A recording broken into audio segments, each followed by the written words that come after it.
Yo, this is Bernard, aka the Scarlet Spider. And this is Samir, the King in Black. And welcome to another episode of the Angry Blerds podcast. Where the nerds are black and the nerds are angry. Alright, somber news already. We have to give a rest in peace to one, Captain Raymond Holt, aka Andre Braugher, who a lot of us know from Brooklyn Nine-Nine, but he was also on Homicide: Life on the Street in the 90s. He was on a show that I watched with him and Ray Romano. I can't remember who the third person was. It was called Men of a Certain Age on TBS. He was also the voice of Darkseid in Batman Superman Apocalypse. Oh, yeah. Yeah, he passed away at the age of 61, and the cause of death that was given was, I believe it was lung cancer. Lung cancer. Yeah, so, go out and get your physicals. Oh, he was also in City of Angels, Glory, and Primal Fear. He's also in Rise of the Silver Surfer. That awful movie. That's right. He was. Yeah, I meant to bring that one up. He was the sergeant. Yeah, the general. Yeah, General Hager. But yeah, we definitely have to give rest in peace to him. Rest in peace. And if you never watched Brooklyn Nine-Nine, where the hell have you been under a rock? Because that was one of the greatest sitcoms within the past decade. And Fox sucks for canceling it, but thank goodness for NBC for bringing it back. Yeah, I guess they did. There is no guess they did cancel it. But yeah, y'all can watch Brooklyn Nine-Nine on Peacock. So yeah, rest in peace. All right. Andre. Yeah, that's sad and very disheartening. But I'm sure. Like I said, rest in power. He reached a lot of people. Yeah. Another prolific person that passed away this past week. Who honestly, the fact that he passed away on the release of Godzilla -1 is pretty, coincidental. So Kenpachiro Satsuma, who's the suit actor for Godzilla in the Heisei series, which was a long stretch of the franchise. So, he passed away at the age of 76. And, so rest in power. Yeah, I got some notes on Godzilla -1, so, we'll get into that towards the end of our episode. All right, I want to get into a bit of TV news. TV news? Yeah. So, this is a small one, but I know this one is going to make Samir happy. I honestly have not watched the show. It's like I'm paying for Prime Video and I rarely use it. But Good Omens has been renewed for a third and final season on Prime Video. It's an amazing show. I get it, but I don't know.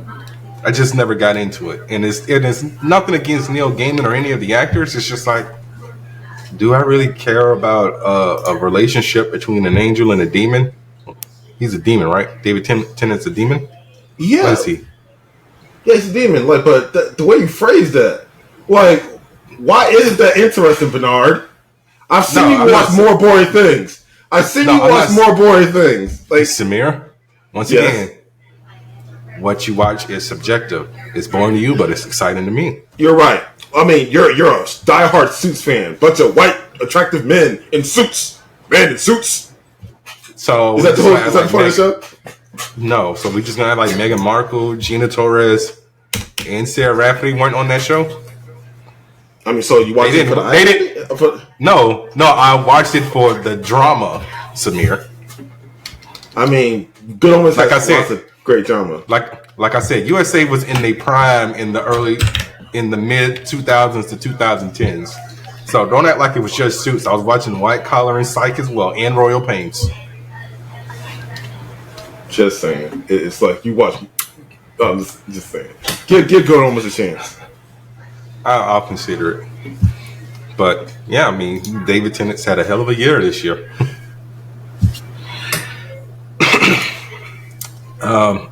Samir, you got any TV news that you want to give? Let's chime in on.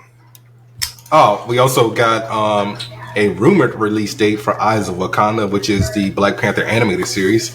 It's supposed to be airing on Disney Plus sometime next year. And Spider-Man Freshman Year has been renamed. Why is Disney Plus all of a sudden renaming a lot of their shows? Well, not a lot, but 2 so far. So Spider-Man Freshman Year is now going to be called Friendly Neighborhood Spider-Man, and that's supposed to be coming out next year on Disney Plus as well. I think I prefer the Friendly Neighborhood Spider-Man part than not Freshman Year.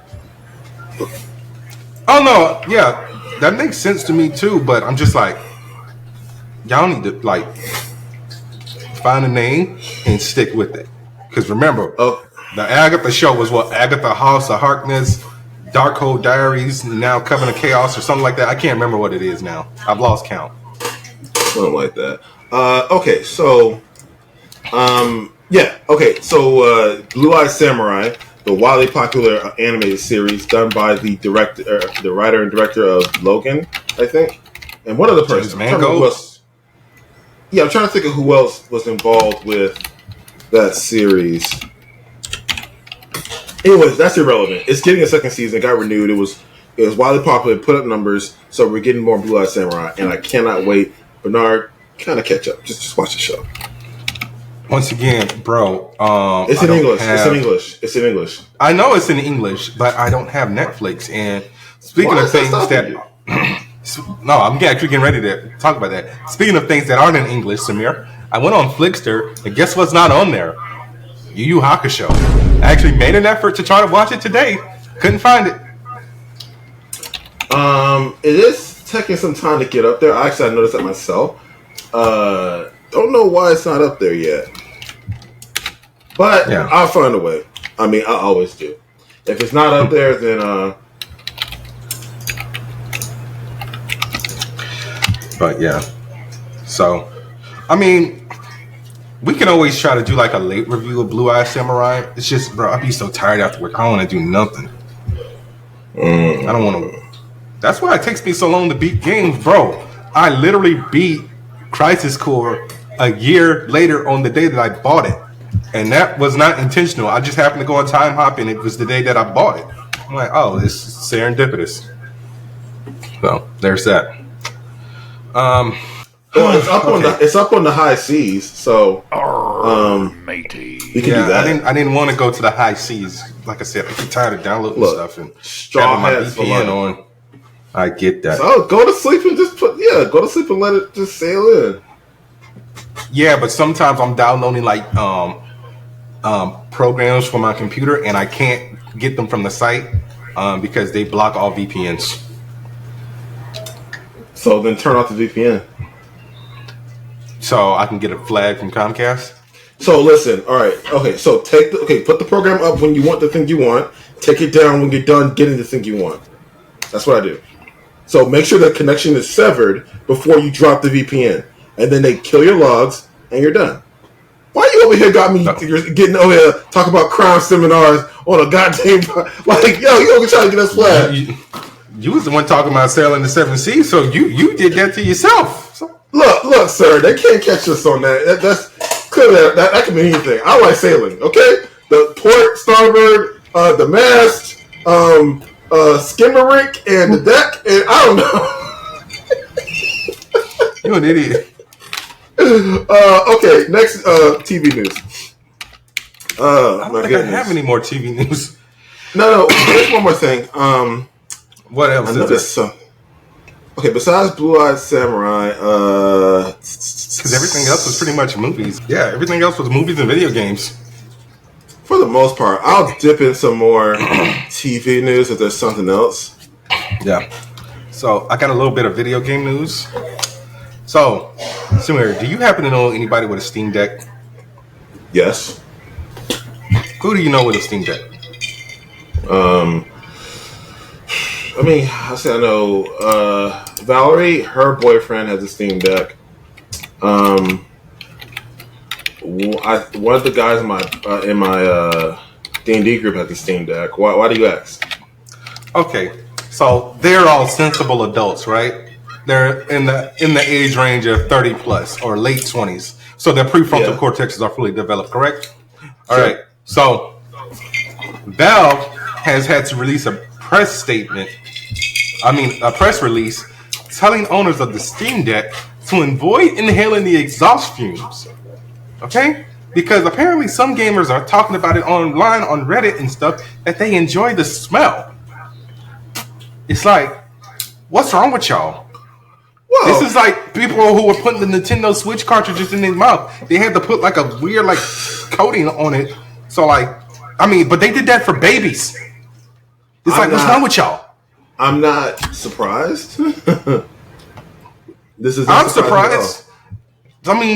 Is this like the time Did you not live through 2020? Human stupidity. I'm sorry. Yeah, but Samir, honestly, I thought all those people died during the milk crate challenge. That's funny. That was 2020. So, there were other dumb things going on in 2020. 2020 was a very dumb year. Yeah, it was. But I'm just like, yo, why are y'all inhaling the exhaust fumes from a handheld cartridge? There is obviously nothing in there that is meant for you to, inhale. It's like, all right.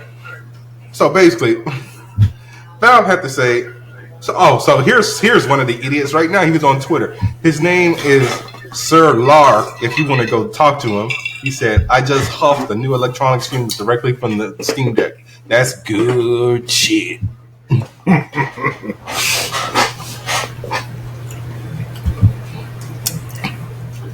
But so Steam basically had to say, "We understand that it may be a meme, but please refrain from this behavior for the safety of your health." But yeah, somebody also said on Reddit, it smells like walking into an old school Blockbuster and right plastic. You're so dumb. You are really dumb. Okay, I can see how that'd be a little appealing. I don't understand. Look, as someone who went to Blockbuster religiously, like almost every week from his childhood to pretty much his teenage years, I don't remember the smell of Blockbuster besides the carpet because it needed to be cleaned. It was like going to a Dave and Buster's or something, like just moldy and muddy. Please stop smelling the exhaust fumes from the Steam Deck. It's like you idiots who was just always huffing what's the cheese whiz and whipped cream. You're not supposed to inhale that stuff. Yeah, whippets. Yes. Thank you. I couldn't remember what it was called. But yeah, I'm just like, come on, man. Who raised y'all? All right. Samir, what's your story? Okay, so all right, they did. Want to talk about E3 being dead? No, I was going to talk about. We can hit that in a second. Netflix is actively working on a live-action My Hero Academia. So Netflix, as you can say what you want about Netflix, and there's a lot to say. All right, they do suck, but they in their bag right now. They got the formula for live-action anime, and they try. Yeah. They got one of one, okay, because they only license you. No, they license it. They didn't do that. Still. That's why I said they have one of one. So that's probably why it's hard to get. It's a 1-1, dude. Because don't forget, they also did Death Note. That was years ago. That was like 2017. That's like ages ago. And Cowboy Bebop. Well, yeah, Cowboy Bebop was subpar, but I saw the effort there, and I'm not going to put it in the same category as Death Note. Death Note, I know what the hell they're doing. Anyways, if My Hero Academia has the scope and the execution, I'm here for it. Yeah, but here's the problem. We already know it's not going to have it. I mean, you don't mind like a scope. You watch Doctor Who. Yeah, but here's the difference between Doctor Who and My Hero Academia. One was animated and already an established property, and one is just an original property.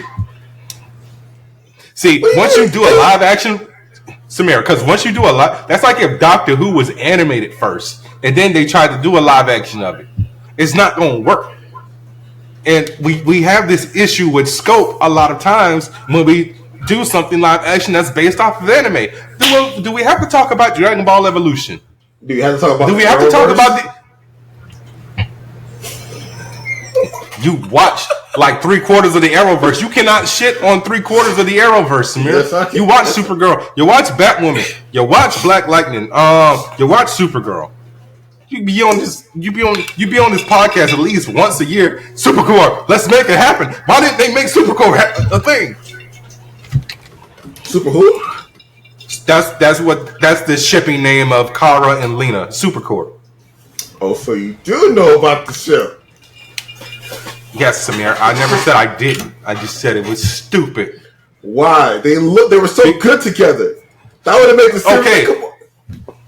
They're friends. That's it. Get over it. That's like the idiots who be on. They work more as lovers than friends, in my opinion. I'm just saying. And I'm not alone. I'm not alone. I'm not alone. Yeah, you and other people on the internet just stop it. You were not alone. Hey, we can't sing songs written by R. Kelly. I thought that was MJ's song. He sung it. R. Kelly wrote it. So that's a mean thing. I don't know. But yeah, I mean, I'm just like, I don't want Netflix to do a live action My Hero Academia. Look, you know me. I'm someone who watches anime few and far between. My Hero Academia is basically like one anime that I am still religiously watching and that I love. And I feel like they're gonna tarnish it the way they did the way they did Fullmetal Alchemist. Because those movies, Basura. Well, yeah, they were pretty whack, but I got hope for this one. Well, all right, that's next just story. You. All right. So Insomniac, the company that made, Sunset Overdrive, Spider-Man, and are working on the Wolverine game. They got hacked apparently. And so someone actually posted a bunch of photos because I guess they don't know how to do screenshots on the computer. They took photos of their monitor of like the Wolverine game being rendered and claimed to have info on other unrevealed Marvel characters that I guess are supposed to be in the Wolverine game and possibly the Spider-Man 2 DLC. But they said 4 days ago, so we still got 3 days left at the time of this recording, guys, that they were going to give Insomniac 7 days to pay them $2 million in Bitcoin before releasing it all. And I'm just like, y'all do know. Huh? Just release? Yeah, don't pay them. No. I mean, no. But now that you did this to a multi-million-dollar company, this is a federal crime now. So now the feds are involved. They're going to find them, yeah. So Also, hackers. Why don't y'all attack the government? Attack someone who deserves it. The bankers, the hedge funds. Yo, random question since you just said that. Whatever happened to Anonymous? They around. They around still? Or either someone. I think the concept's still around.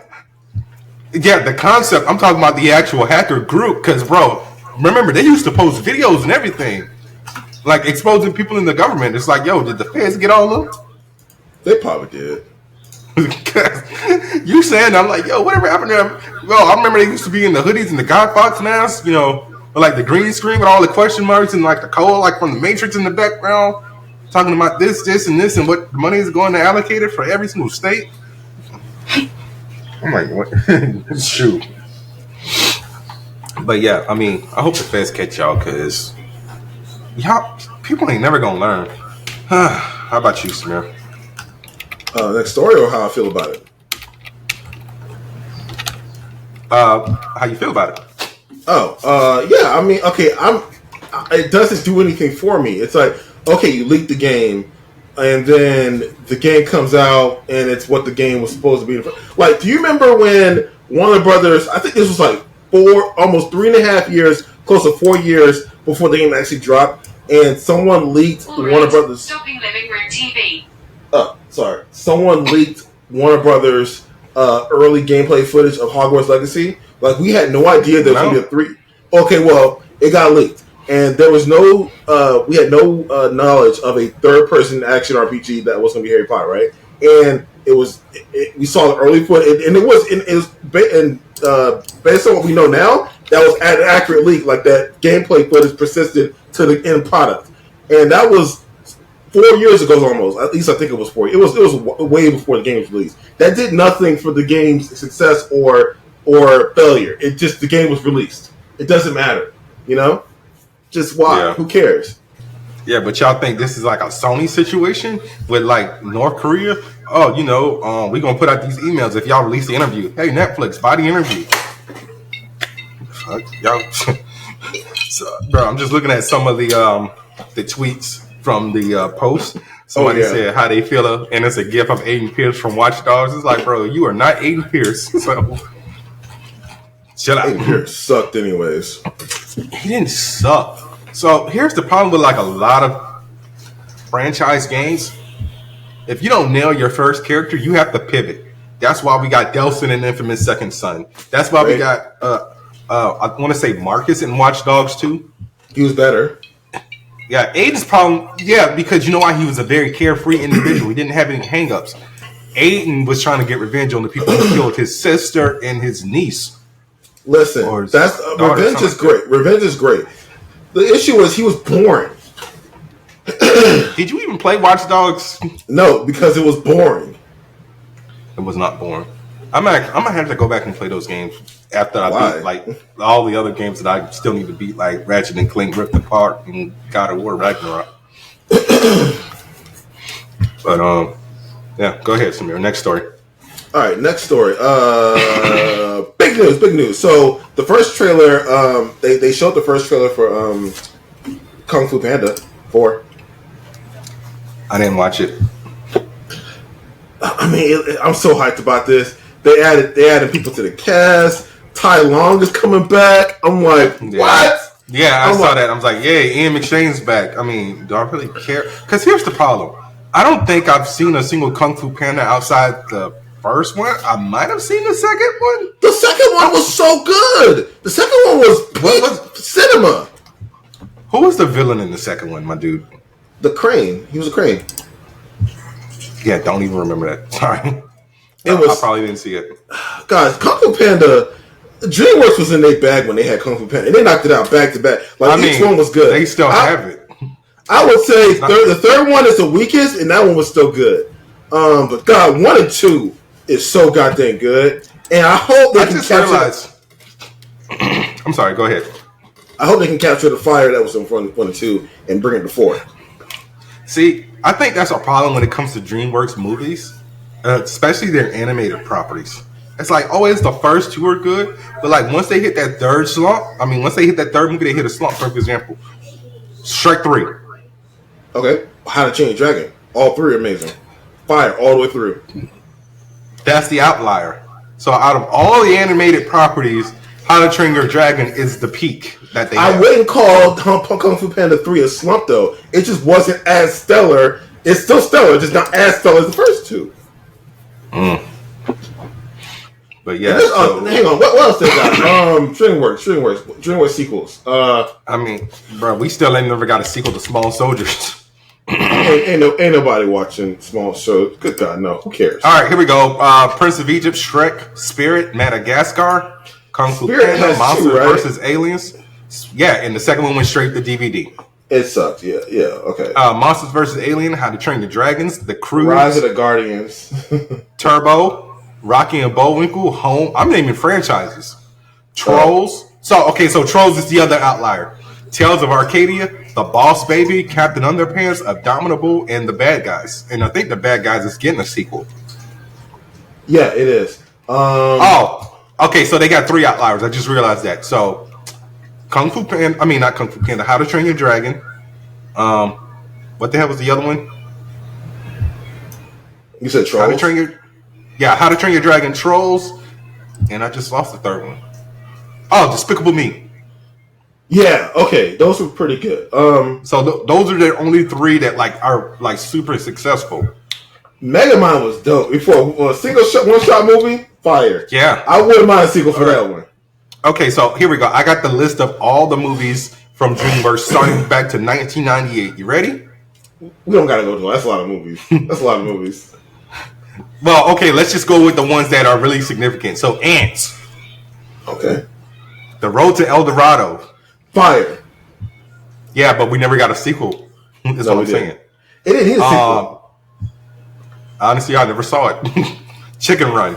Chicken Run is still getting sequels, but I don't think it's done by DreamWorks anymore because the most recent one just came out on Netflix. No, I think you're thinking of...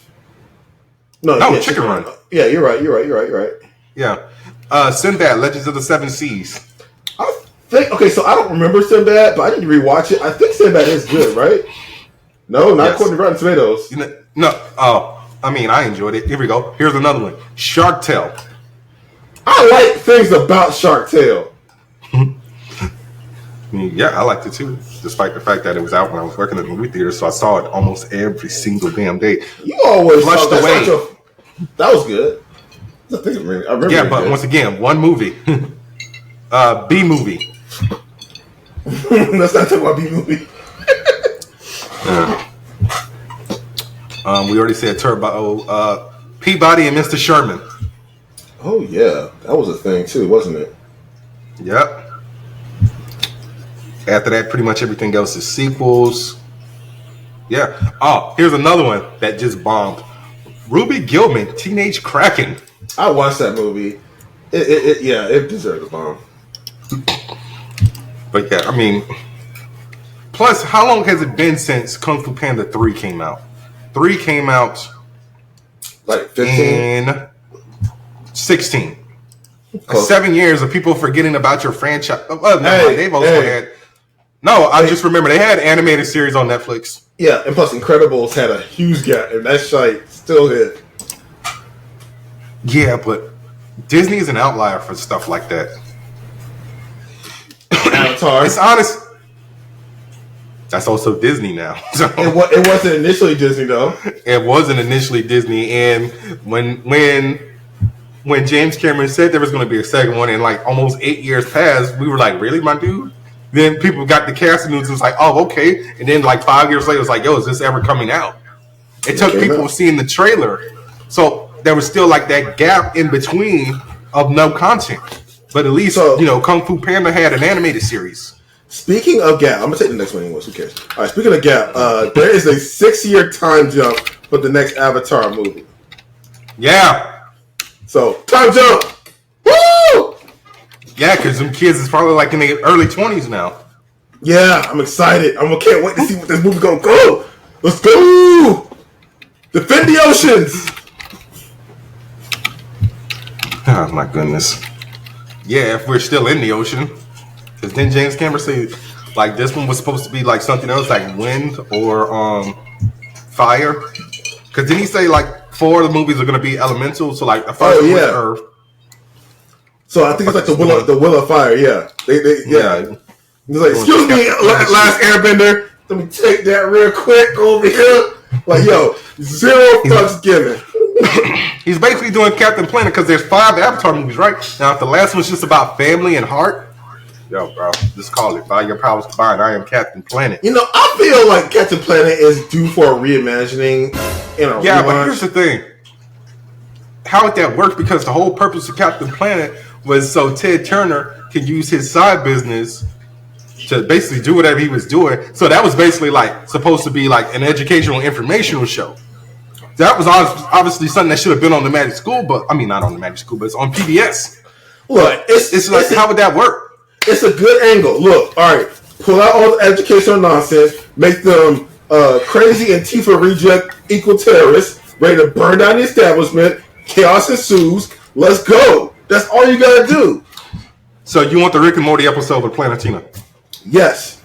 Look at it this way. The corporations will not stop. If they're making money, they're not going to stop. You have to burn it down. There's no other way about it.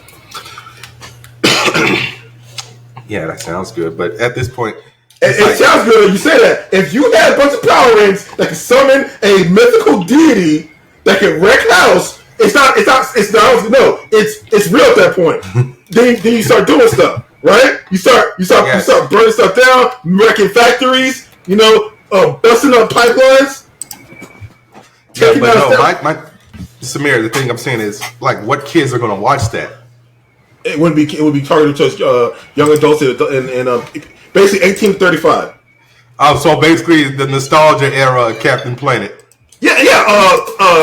Riverdale, that shot. People talk shit about Riverdale, but that shot was in his bag for a minute. No, this is what you need to do. You need to repeat that sentence and look in the mirror, because you people. What happened? I ain't talk shit about Riverdale. I have a mental stuff for Riverdale. That's a lie. That is a lie. I don't want to go back and look for a podcast clip where you just shot on Riverdale and you was like, yeah, man, it was good until it wasn't. I had to stop watching that shit. And I told you about the time jump. And you was like, you know what? I'm back in. Let's go. I never went back. Didn't want to bring the finale like 4 months ago. Like, fuck out my face. I still got 18 episodes of that season to finish on my DVR. Listen. The point is, Riverdale just in the right way. Right?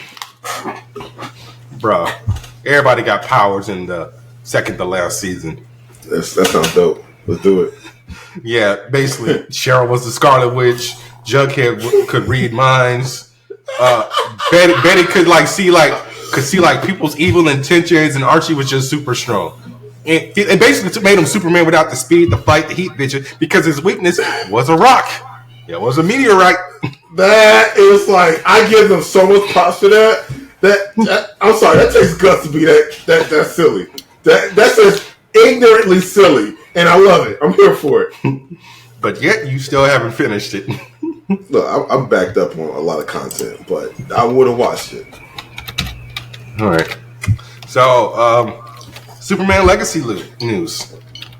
So, we finally got confirmation that Nicholas Hoult will indeed be playing Lex Luthor. Okay, I'm here for it. Yes.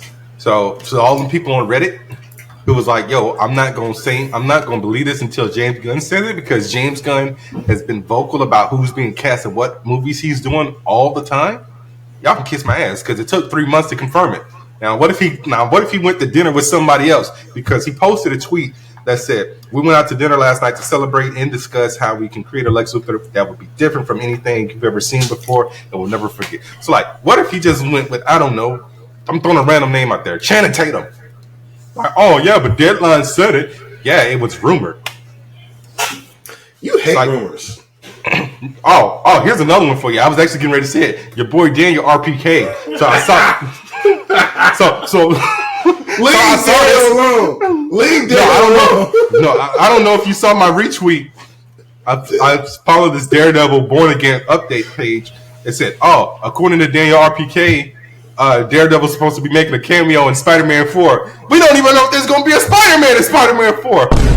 Tom Holland said it depends on the story and not just to do it just cause. So it's like, yo, stop taking everything Daniel RPK says to heart. Look, leave Daniel alone. And here's another one. So people were saying, Palm Clementif, who we all know as Mantis, was supposed to be in this movie. James Gunn had to say, I ain't say nothing. Who even said Palm was in this movie? Palm hasn't even auditioned for this movie. Where y'all get this from? So when it comes to Superman Legacy news, I'm not trusting it until James Gunn said something. And that's the bottom line, because Bernard Reed said so. Okay. Put the Stone Cold drop right here. I see he cast his damn brother in there, though. Yes, and Sean Gunn is cast as Maxwell Lord, and apparently Zachary Levi was doing an interview with somebody, and he threw a little bit of shade to that, because somebody asked him, like, what was the future of Shazam? He was like, honestly, I don't know. I'm not, and I guess they asked him about Sean. He was like, yeah, I mean, when you're the head of the company's brother, you just get a job doing anything.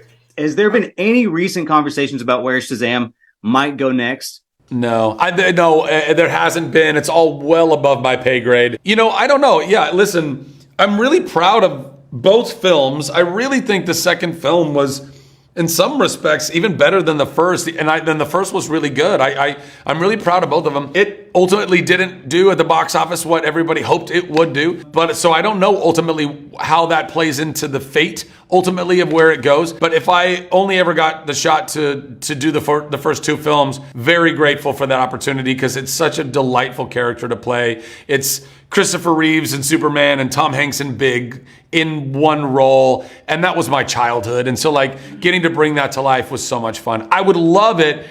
I would love being able to do more iterations of it. I would love to collaborate with like Nathan Fillion's Green Lantern. Are you interested at all in going like the Jason Momoa or Sean Gunn route and just playing a whole new character since this is like a new universe rebooting? What do you mean, a new character? I think Jason Momoa is playing. He's not going to be Aquaman anymore. He's playing somebody else. Sean Gunn, it just was announced, is playing Maxwell. I don't know. Listen, when you're the brother of the guy who runs DC, I guess you get to play whoever you want.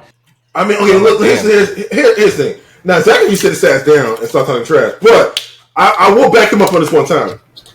I don't think that some of the roles that Sean be getting, he don't even be getting. All right, he does not look like a Maxwell Lord to me.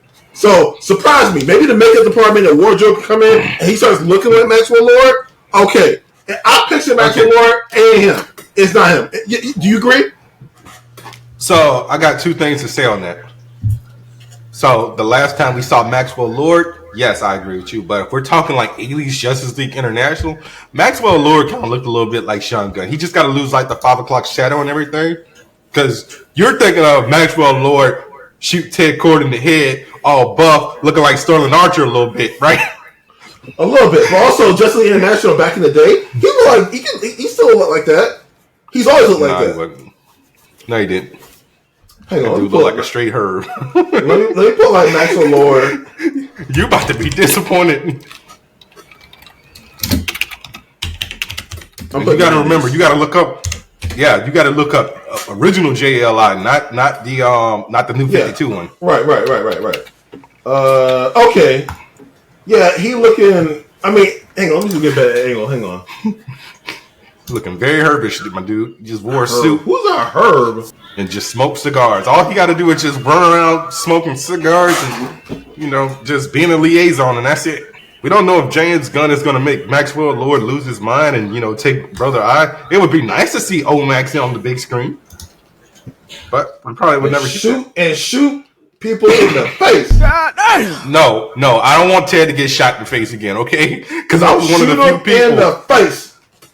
No, because I was one of the few people who liked Ted Cord. Look, so when that happened, he needed to go. He needed to go. Why did he need to go? Because he was figuring out what Max was doing. No, that was all cool. Or is it because without Ted getting shot, we wouldn't have Jaime? Is that what you about to say? First, that yes. Secondly, no. I'm gonna tell you why that doesn't work. Because the Scarab was taken before Ted got shot. Correct. The Rock of Eternity blew up, and it flew out of the key, and it landed in his barrel. Look, the point is, Ted was popular enough, but limboed enough, but in the kill with little to no narrative repercussions, and yet the emotional beats were there. So he was the perfect character to kill. All right. Also, they gave him his last hurrah. He came in there, beat up the guards, ran around there, shot the little sonic gun. Got beat at, got his ass whooped. Still said, you know what? Fuck the free world. He channeled Eminem from Mighty Mouse for a second and got his head blown up. But you know what? He kept his honor. He went out like a G. All right. Did you just say he channeled Eminem from Mighty Mouse? No, from 8 Mile. Okay, it's not like you said Mighty Mouse. Yeah, remember he said, yeah, they beat my ass. Yeah, they fucked my girl. Yes, I'm still saying fuck the free world. Yeah. Yes, I know. I saw 8 Mile 58 million times. And that's when Falcon said, I'm going to the army and I'm going to, become an Avenger. Because Sam Wilson could never go home. But still speaking in regards to James Gunn. Sometimes James Gunn needs to think before he says stuff. So I don't know who he was talking to. I'm pulling it up right now.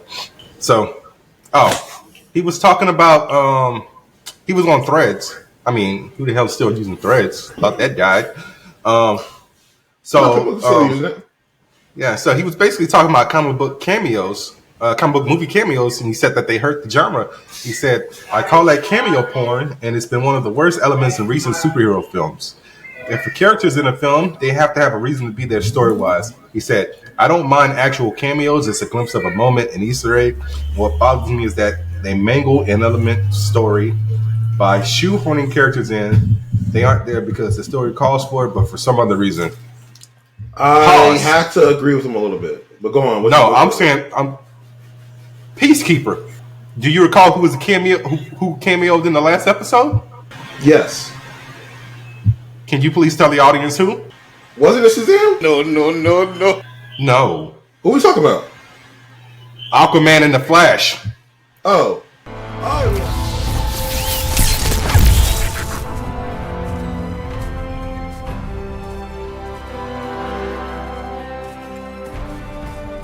You're late, you fucking dickheads.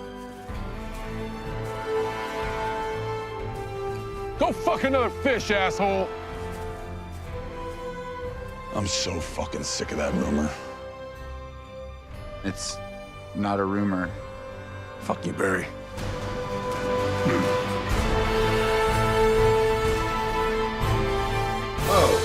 Oh yeah, I totally forgot about that. That didn't make no damn sense.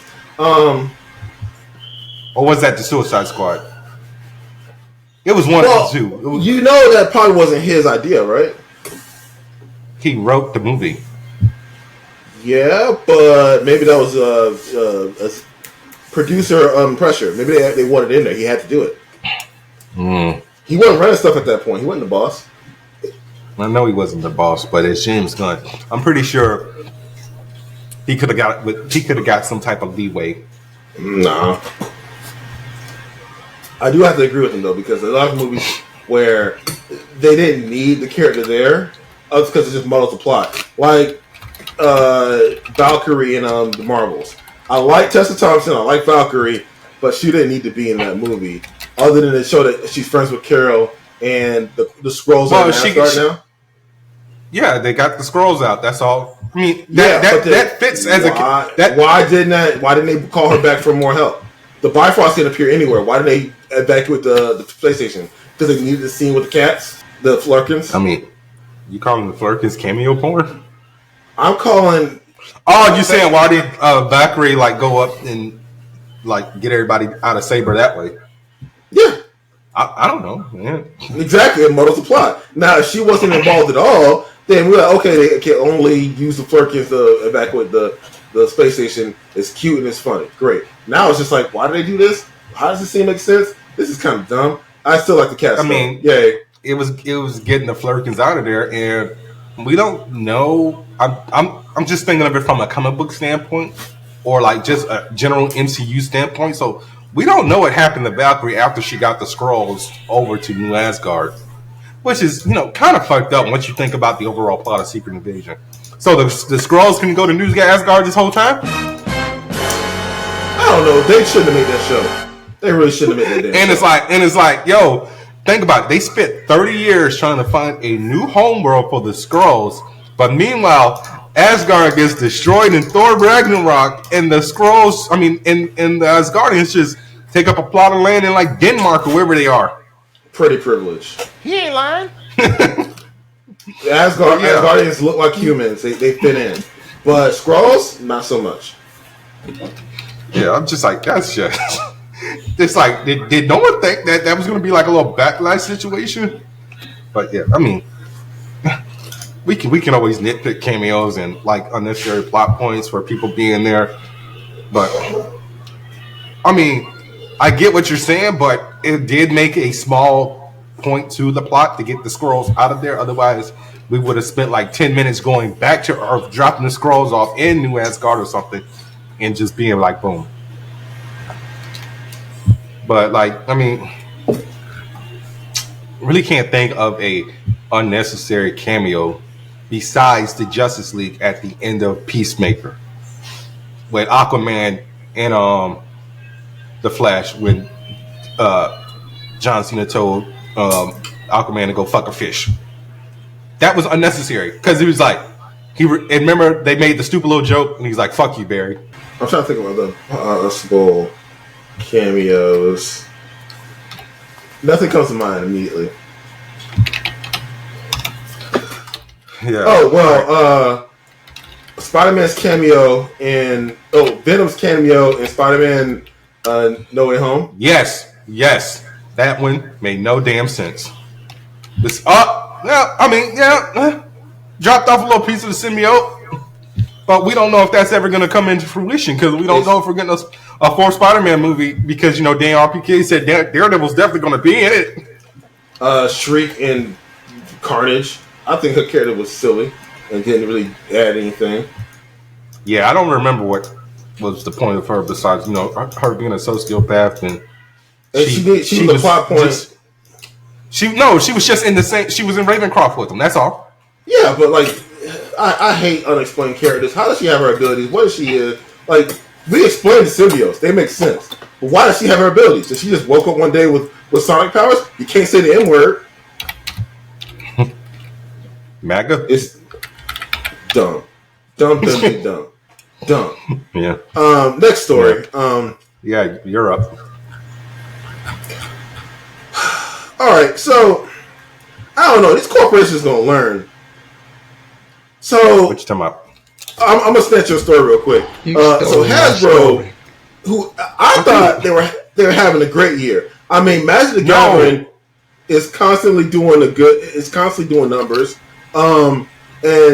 And Dungeons and Dragons is in a bit of a renaissance right now, so they're doing great numbers also. But lo and behold, they lay off about freaking over 1,000 people off of various 1,100 people.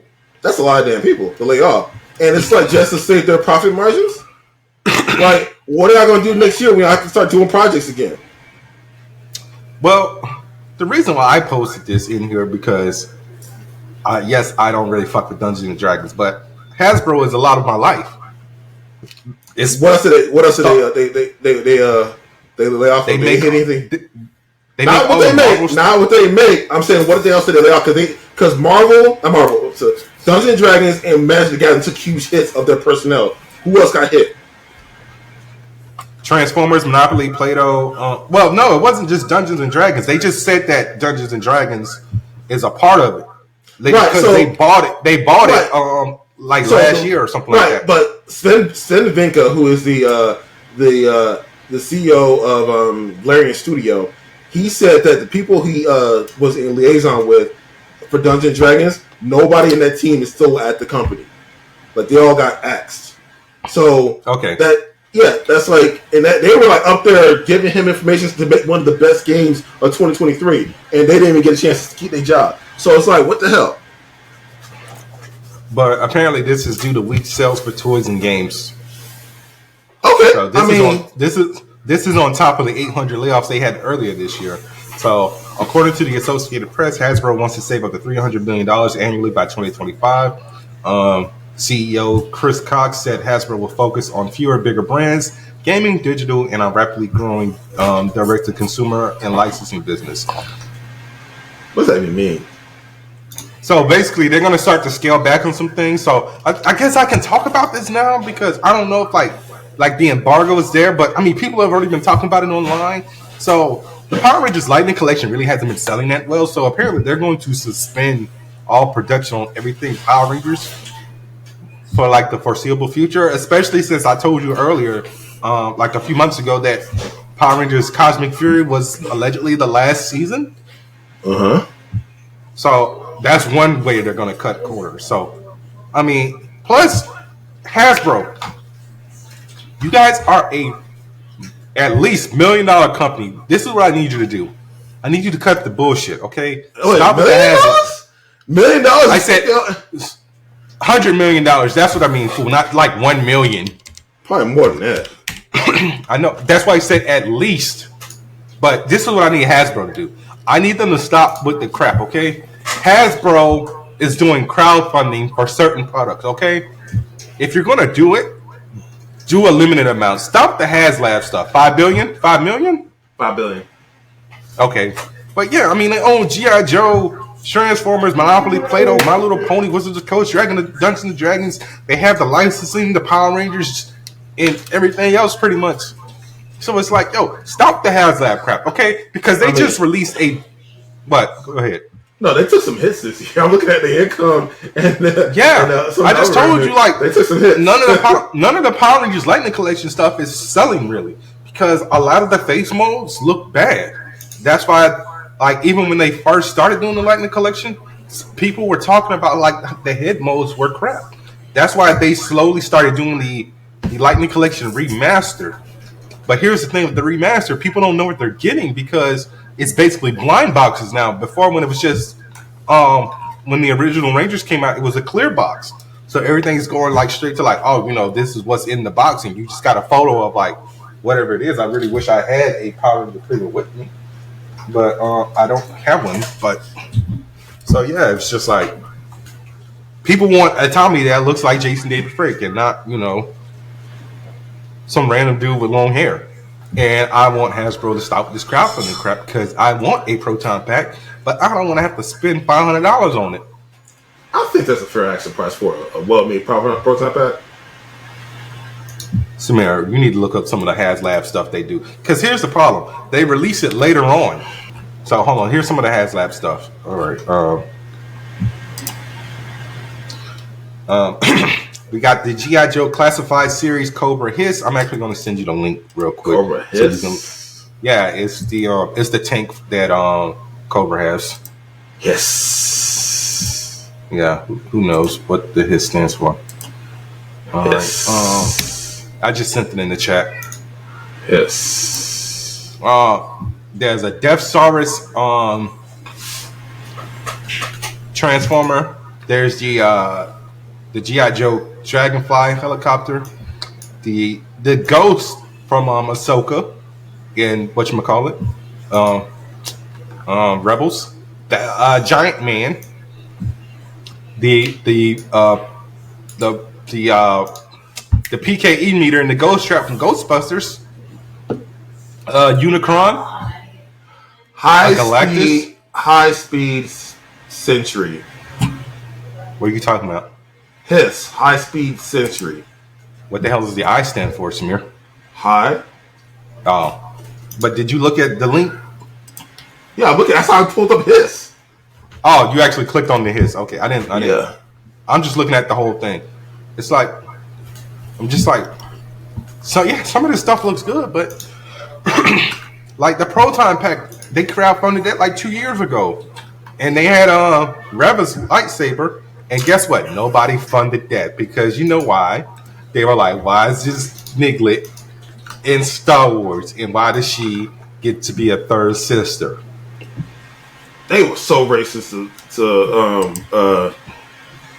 I'm trying to think of her name. Ingram. Ingram. I can't remember either.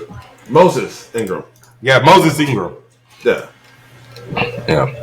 So yeah, like that didn't get funded. Ghost Rider Robbie didn't get funded either. But like a lot of the Rancor didn't even get funded. But yeah, a lot of times they just like release that stuff like at a cheaper price. So it's like, what's the point? Okay, so if you help fund the Proton Pack, what you get it first. You get it first before anybody. Is it already paid? Like, huh? No, I mean like so. It's just like everything else that's crowdfunded. Like Samir, like didn't that tabletop game you got that you bought like a decade ago? Yeah, I paid into it and I got a copy of it, and I got stretch goals too. I got stretch goals. Yeah, but here's the thing: did it ever come out to the general public like later on? It was very hard to get.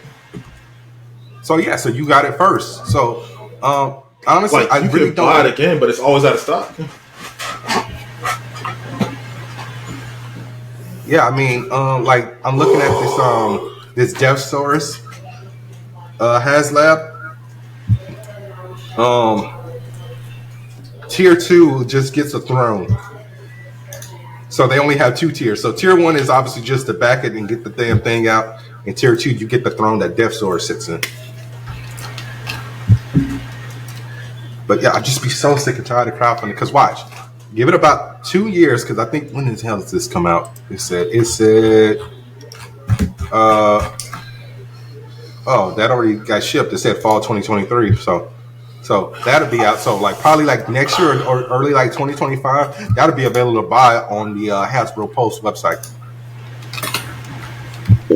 So I'm just like, Hasbro just be, ugh. Your cat's all right, man? Why would they be? I just hear meowing in the background. I don't know how you heard that, man. I'm in the room's closed. What? I mean, okay, I like Mara Jade as much as the next guy, but I mean, What are you looking at? Are you on the Hasbro site still? Yeah, I am. But it's like her character's not canon. I'm guessing that's a Legends Star Wars character. It doesn't say Legends on it. It just says Star Wars, the Black Series margin. Also, who needs a crackling action figure? No one wants this guy. Why are you hating on Sean Gunn? You just threw it straight out there. He doesn't need to be in these movies. I'm like, look, crackling. They could have put any character in that slot. The screen time, he could have a lot of screen time, bro, and he didn't need to be there. Hey man, that's what happens when your brother directs the movies. Exactly.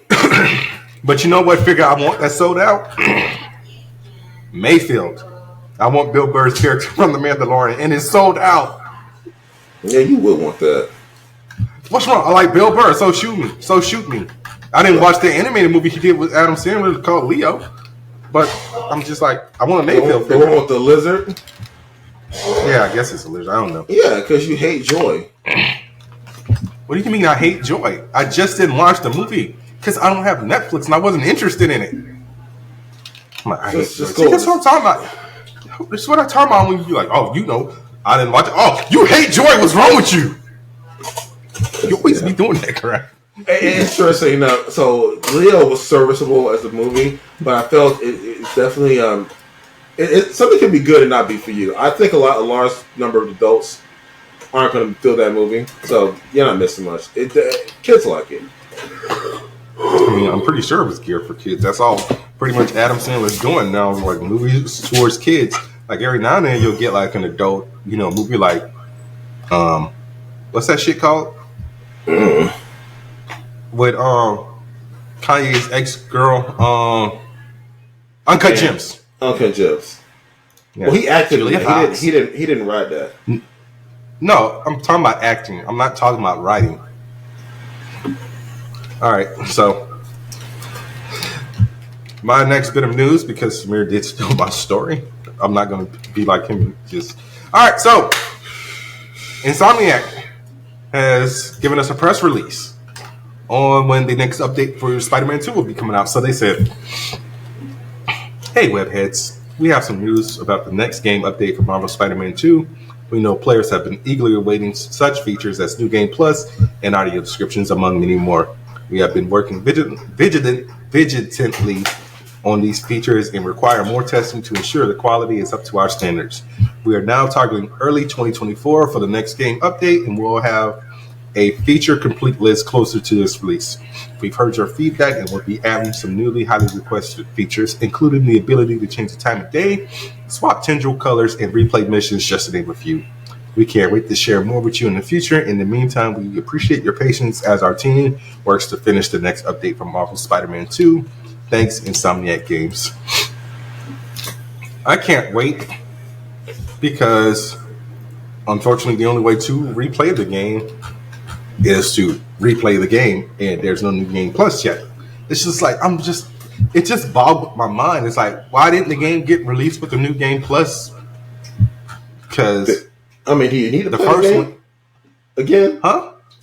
I like playing Spider-Man games. You know how many times I replayed Spider-Man? Play it again? So soon? Yes. Samir, I beat that game in 2 weeks, and that was in October. It's December. So, I mean, you consider 2 months too soon? I mean, the game's only like 40 hours if you like do everything. It took me 2 months to beat Crisis Core. I'm not going to that anytime soon. But so yeah, I can't wait. I mean, swapping tendril colors is kind of weird because, I mean, do you plan on playing the game? Because I really don't want to say something that's going to spoil it for you. Yes, it's on my next playlist. Yes. Okay. I mean, you didn't buy it yet, and I know you probably just waiting for the PC release in 2 years. Because you still ain't even played Miles Morales. But, well, I can't say it then because it's on Samir's list, which, is a very long list of stuff that, is possibly 4+ years old because he still ain't watched Rocket Man. But, yeah, so I can't wait for this update. What? I was like, you didn't watch Fury Road. Like, come on. Who hasn't seen Mad Max Fury Road? I watched Fury Road. You don't remember it. That doesn't count. You didn't watch it. Yeah, I don't remember it, but I watched it. I remember seeing Tom Hardy strapped up to the to the front of the car wearing that in the trailer. That's in the trailer. I remember, who was that? Was that Flea? No, because Flea's a drummer from the Red Hot Chili Peppers. I remember the dude with the flaming guitar. Trailer. I remember Nicholas Hoult. Okay, I remember Nicholas Hoult dying. Then he blow up. Like, he switched sides at the last minute and, like, blew up because did he fall in love with somebody? I can't remember. He didn't blow up. There's something. He blew up. Nah. That was a bomb or something. I could have sworn he was hooked up to a bomb. What was it? I remember him doing something with a bomb, my dude. He died in a car crash. It was a cataclysmic car crash with multiple vehicles. It didn't really blow up. I could have sworn there was a bomb in the car or something like that. I don't remember. All right, Samir, next story.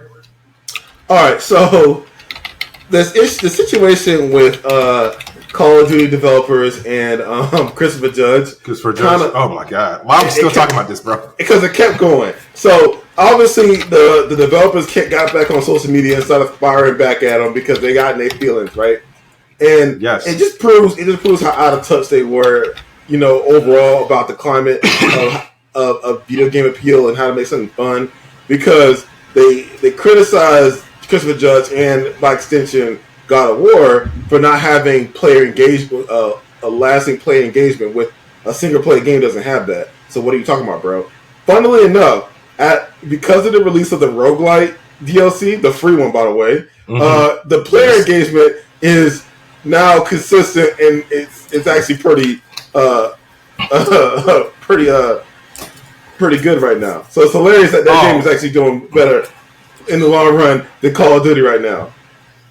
Yeah, Reddit is a very, very dangerous place, especially some of the subreddits. It's just like, bro, y'all don't got nothing better to do. Like, bro, the PlayStation subreddit is literally like people who love and hate Spider-Man, people who are on Call of Duty side, and people who are on Christopher Judge's side. Every now and then, this game sucks because you have to play as a level of the deaf girl. At least our game has sold more than God of War. It's like, yeah, we're only on one system in PC, and guess what? Our story is at least longer than 3.5 hours. Yo, suck my dick. No, tell your mama to suck your dick. And it's just like, I'm leaving this subreddit, bro. Like, people, I hate Miles' new suit. I'm like, I think it's kind of fine. You shut the hell up. Who the fuck are you to even coming here? That's why your comment is -8. Like, what? That suit is trash. That suit is trash. It's not trash. What's trash about it? You tell me what's trash about it, Samir. The neon colors, the exposed hair. We've had spider people with exposed hair before. Yeah, I know. It's always dumb when they do it, though. I ain't never hear this energy when Aranya got her Spider-Girl suit. You like, oh, that's stupid. Is it just because it's Miles? Is that it, Samir? Huh? So you have a character who, in his initial first book, how when people found out he was black, he felt some kind of way about it. He wanted to keep that much anonymity about his character and his secret identity. And now he got the locks flying in the wind. Yo, different universe. Whack. Suit's whack. And that was technically his third book. Not counting the ultimate stuff. Okay, then that was okay, then yes. His main 616 book, then yes. But I mean, yo, man, like I said, different universe. It's like, yo, if there can be a universe where look, I'm not worried about the universe. The suit's whack, alright? The suit's not whack. It's down there with the sweatshirt and I don't know, and the leggings. I don't know what they were. The what? What are you talking about? The sweatshirt and the leggings. The design when the kid designed the suit for him. Oh, it wasn't leggings, my dude. It was a hoodie and like that was stupid. That was the worst suit Miles has ever had. Because for starters, you look like you belong in anime. You're wearing a hoodie and your sleeves are longer than your arms, and your hoodie also covers half your mask. But now everyone's like, oh, this was just, a push for Adidas. Did they ever seem to think that maybe Adidas partnered with PlayStation and just did this after the fact? Because I didn't hear anybody complaining about the Spider-Man shoes. I didn't hear anybody complaining about the Miles Morales shoes that are in Spider-Man Miles Morales. And okay, all those were made by Adidas. No, the live action, the real shoes you can buy, if you can find them, they all gone probably. Samir, you can get that suit too. It's an Adidas tracksuit with the shoes. You can get the whole damn thing from head to toe. Let me see. Hang on. Yeah, type in Adidas Miles Morales Spider-Man 2. Yes, you can get all of that. Let me see. Okay, the shoes. Now again, as streetwear, the shoes are fire. I can see that. I just don't think you should be wearing it as a superhero. You still didn't explain why. Besides the fact that his hair is out and people know he's black now. I mean, I just don't think it's effective superhero attire. Because his hair is out. They're sneakers. They're gonna fall off. Miles always stop it. Like you really gonna act like we didn't watch Across the Spider-Verse and this man wearing Jordan 1s? That was fine. Yeah, right. It was. Them Jordan 1s was clean. Samir, if you hate the suit, just say you hate the suit and you got no I hate the suit. I said I hate the suit. And I also said you have no logical reason. You were just like, it's sneakers. It's wet. Okay, go ahead, Chairman, your inner Jay Sherman, and just say it stinks. And they don't come in size 15. They're sold out, Samir. You can't get them anywhere. I can't get any of them. I can't get the ones from Miles Morales. I can't get the Peter Parker ones. I can't even get those. And it's like, yo, how are people hating on this suit and it's sold out? They look good as streetwear. Can I even find an aftermarket size 15? Maybe on StockX, but you're probably gonna pay like $500. I just want to know if they exist in my size. All right. I want to be seen. Can I be seen? Well, you need to do that in your free time because let's do two more. Yeah, let's do two more stories. So like pick the ones you really want to talk about because we've been talking for an hour and we got a TV show and a movie to review. So good news. The creator of RuriDragon, which was the number one. It was the number one selling volume in Shonen Jump when it was released. I think it was like last year. No, 2021. The year it was released. 2 years ago. Yeah, the year it was released. It was the number one selling Shonen Jump manga of that year, right?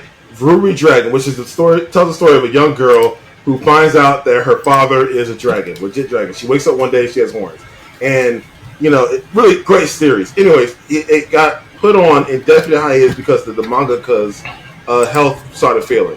So the creator, Masaoki Shindo, came out and said, "Hey, I'm doing well," and he's aiming for his best to have good news in 2024. So hopefully we got good news coming. I want this series to succeed. I want to get back to work with this health in mind. Yeah, I was gonna say, but take your time because health is not a joke. Yes. Like, I want to get back to work. I need some more, damn it. It was so good, Bernard. I'll take your word for it. Oh, yeah. Damn. Starfield can't catch a joke. Can't catch a break. So, in addition to the whole debacle, we didn't talk about this, but the debacle with the Starfield developers from Bethesda coming out and actually answering people's Steam criticisms.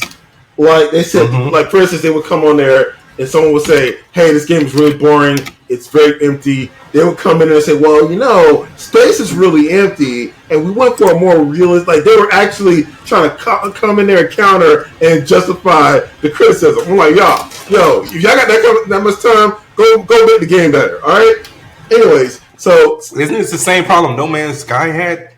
Not that, because Starfield isn't really that broken. It pretty much delivered on most of what it said to do. It's just it don't have that. It's not really there, right? People are like, they played it, they're done with it. It's kind of over and out. Like it's out of the conversation much faster than the games than its predecessors ever were. So the Starfield multiplayer modders abandoned the project because the game is boring. So that's pretty bad when the modding community don't want to touch your game. Yeah. Like Cyberpunk in its most broken state had consistent mod support. I mean, yeah, because it was playable on PC for the most part. Yeah, and that's where most of the mods are. You rarely find a mod on console. No, I think Skyrim had a mod support for console. I said rarely. So a couple other things. Hideo Kojima is partnering with A24 for a live-action Death Stranding movie. Bro, I think that's just a rumor because I couldn't find anywhere that actually said that was a fact. It's up there, so we'll figure out if it's true or not. Naomi Scott has been cast in Smile 2 in theaters October 18th next year. It's actually been updated on Deadline. Yeah. Yeah. Orphan 3 is in the works. How long Okay, can this... So kill it. Kill it, okay? We're done. We're done with Orphan, okay? What? Why are you looking like that? Samir, Okay. where can we go? The second one was a prequel. So we're not going to have a prequel to the prequel? Yes. All right, so okay, so listen. No. Listen. The girl is like 26, 27 now. So, no, I'm done with Orphan. Listen. I would have said the same thing in your position, but Orphan 2 was so damn good. It was really good. And look how long it took us to get Orphan 2. When did the first one come out again? 2009, 2010. Was it that long? Yeah. Am I right? First, I can't even find it. Yo, hold on. So here we go. Yeah, 2009. 2009. And First Kill came out last year. Right. So if they can just capture the fire that was First Kill for the third movie, I'll watch it. All right, I'll watch it because it's good. Just make it good. All right. Hey, maybe they can CGI her face and put some buds on there, and they age her backwards. They did that with this one. They did. That was all makeup. That was all. Bro, Isabel Furman is 26 years old. Yeah, but she's tiny as hell. How tall is that lady? Great. Now we gotta look up her. She's like 5'1", right? No, bro. When they had the scenes where it was like where you saw Esther like running and stuff, they actually had somebody short. Yo, you gotta remember, she was like 10 when she did the first one. Hang on, she's 5'3". That's still tiny. She's still tiny. But Samir, the simple fact that they had to get a double to do those scenes where Esther's running from someone or something like that. No. All right, listen. I'm just like I'm over. You watch dumber things. Let's hold our time. And she was in escape room. Let's hold our time. Yes. I'm not saying it's dumb, but she wasn't in the escape room that I like. She was in. Hold on. Pause. Oh wait, no. She was. Oh, she was in the extended cut. She got cut out. Oh, all right. Pause. You, sir. Pause. Who's excited for the new Beverly Hills Cop movie?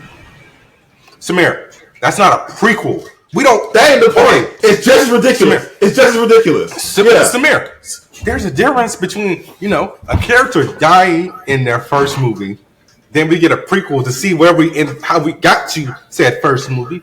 So it's just like, is this going to take place like after First Kill? Because I feel like that's the only place we can go now. Because I don't remember how First Kill ended. Did she go to America at the end of First Kill? She did. She went to the orphanage. So listen, I feel that you see more upset that she's getting older than the fact that they're making the movie in the first place. And Samir, I never said that I was excited about Beverly Hills Cop. It's not like I posted the trailer in the group chat and said, let's fucking go. It's just like, I'm like, yo, the trailer dropped. And I said, go ahead and do what you do, Samir. Shame Eddie Murphy. And you did. You're like, nah, he's 62 years old. The average age of retirement for police officers is 55.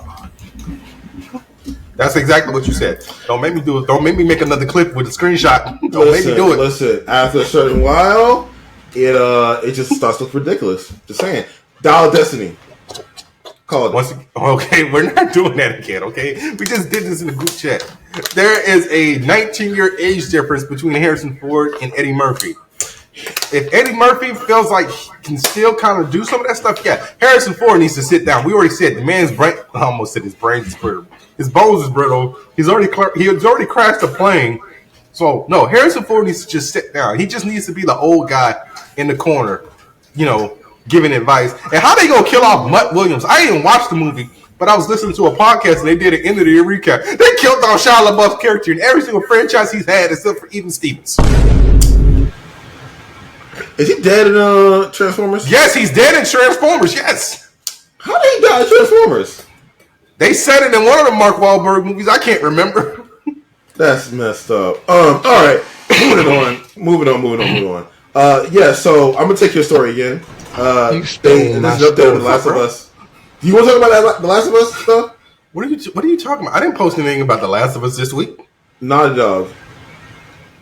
Oh yeah. My fault. Yeah. I thought you were talking about the TV show. So yeah, guys, we were all excited about this Last of Us multiplayer game. Just to get the news that, you don't really play multiplayers. Like I do. Like, what multiplayer do you currently play? Diablo 4. Okay. But that's like a dungeon game. That's a long stint on Final Fantasy 14. Okay, yeah, but those are like a certain aesthetic game. You don't play like survival. Overwatch. That's more like the Call of Duty aesthetic. The Last of Us. So survival games. So multiplayer survival games. Okay. Yes. With that being said, yeah, I wasn't feeling this. So no, go ahead. Tell me the reason. They released a newsletter for it. Yeah, I'm actually gonna. Oh my god, this is like a whole ass paragraph. But all right, so. Yeah, so here's an update. We already kind of saw that the writing was on the wall with this, especially with all the layoffs they had earlier this year. So they said, we realize many of you have been anticipating the news around the project we've been calling The Last of Us Online. There's no easy way to say this. We've made the incredibly difficult decision to stop development on the game. We know this news will be tough for many, especially our dedicated The Last of Us factions community who have been following our multiplayer ambitions ardently. We're equally crushed at the studio as we're looking forward to putting it in our hands. As we were looking forward to putting it in our hands. I'm sorry. We wanted to share with you some of the background of how we came to this decision. The multiplayer team has been in pre-production with this game since we were working on The Last of Us Part 2, crafting an experience we felt was unique and had tremendous potential. As the multiplayer team iterated on their concept of The Last of Us Online during this team, their vision crystallized, the gameplay got more refined and satisfying, and we were enthusiastic about the direction in which we were headed. And ramping up to full production, the massive scope of our ambition became clear. To release and support The Last of Us Online, we got to put all of our studio resources behind supporting post-launch content for years to come, severely impacting the development of our future single-player games. So we had two paths in front of us. Become a slowly live service game studio or continue to focus on single player narrative games that have defined Naughty Dog's heritage. We are immensely proud of everyone at the studio that touched this project. The learnings and investments in technology from this game will carry on how we develop our projects and will be invaluable in the directions we are headed as a studio. We have more than one ambitious brand new single player game that we're working on here at Naughty Dog, and we cannot wait to share more about what comes next when we're ready. Until then, we're incredibly thankful for to our community for your support throughout the years. I'm unplugging this phone real quick, but go ahead and talk. I can hear you. Yeah, so honestly, I'm glad they're prioritizing what made them put them on the map in the first place. All right, if it would require them to siphon resources away to make a multiplayer game, which I've seen that happen before. Like it killed BioWare. It made Epic. It made Epic cancel a bunch of games to siphon their resources to Fortnite. It worked out for Epic, but it tanked BioWare. I was going to say that's the problem with Epic and Fortnite. They got too greedy to the point where they didn't want to give Android and Apple their little 10% of whatever in-app purchases to the point where they had to go to the Supreme Court about it. But, I honestly probably would not have played this game because I don't have PlayStation Plus. I haven't had PlayStation Plus since April 1st. And so I probably wouldn't have gotten it. Like the closest thing I played to this was like the Division 2. And I haven't touched that in like over a year and a half. Bro, you said that like the game is like 15 years old or something. It hasn't been. No, but it's not just how you said it. It's like your whole aesthetic. You're leaning back. Your arm is cocked up. You got one arm on your table. You giving like old grandpa vibes. I remember the Division. I'm just saying. But yeah, I mean that's where a lot of Ubisoft stuff is going. It's like, yo, don't give me that stupid side scroller Prince of Persia with the Black Prince who's not even a prince. Can I get my Sands of Time remake already? What's wrong with the new prince? Racist. Samir, You need to leave. I don't want a side scroller Prince of Persia game. That's how it started. I know that's how it started, but it's like you showed us all this stuff for the remake that's obviously a lot bigger than a side scroller, and it was like, oh, we're not going to finish this by 2023, so now we're pushing it back to January 2024. That release date has been moved like 4 times already, and it was like, Ubisoft, we don't want this. We want Sands of Time. But that's what I'm saying. But yeah, it sucks that this game isn't getting developed. But hey, I get it. Naughty Dog, can I get a Jak and Daxter remake? You sold Crash Bandicoot to Activision. I mean, I don't know what properties they have left besides The Last of Us and Jak and Daxter and Uncharted. Like, think about it, Samir. What franchises they have?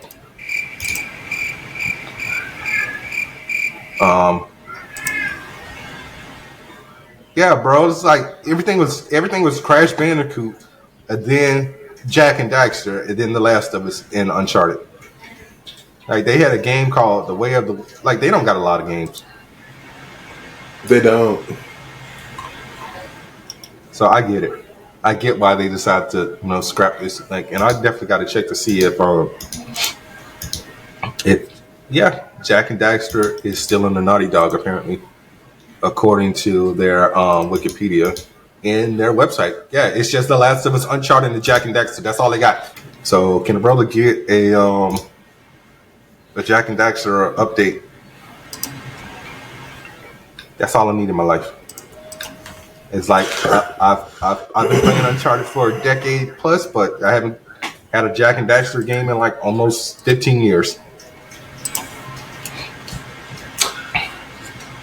I'm gonna tell you.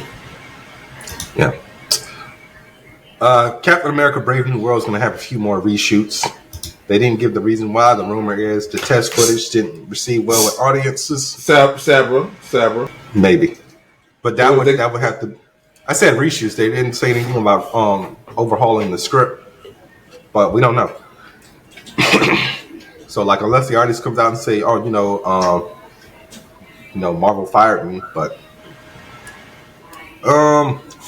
never mind. They did get a screenwriter to come on board. She might be out of here. She might be out the paint. All right, let's talk about this one bit of news before we get into our reviews.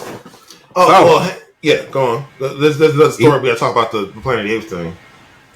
Oh, go ahead, because we're probably gonna be talking about this. All right, so Planet of the Apes, they just announced their trailer, and they also gave us more info on it. It's set 300 years later than the last film. It is planned as a new trilogy.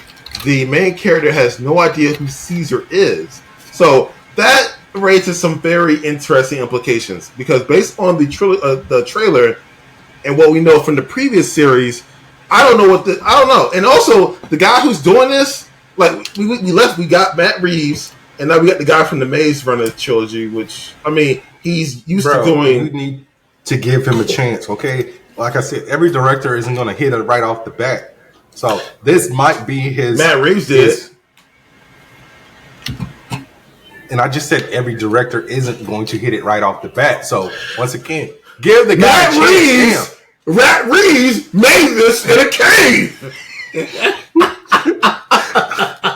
Okay, bro. You know what? Bro. Take off the glasses and put you in a white suit. You Obadiah Stane, you bald and you got the beard. All right, listen. What I'm trying to say is, All right, so the first trilogy had clear messages in what they were trying to talk about. So the arrogance of man, the old wounds, trauma, war, avoidance, and basically committing to it, and then basically the weight of leadership and the tolls of war that take. Like, there was a clear vibe in that first trilogy, and it had a clear vision and message of what it was trying to send across, right? And I don't know if this one stop you right there again. Go on. Because once again, Matt Reeves didn't direct all three of them. He directed the second and the third one.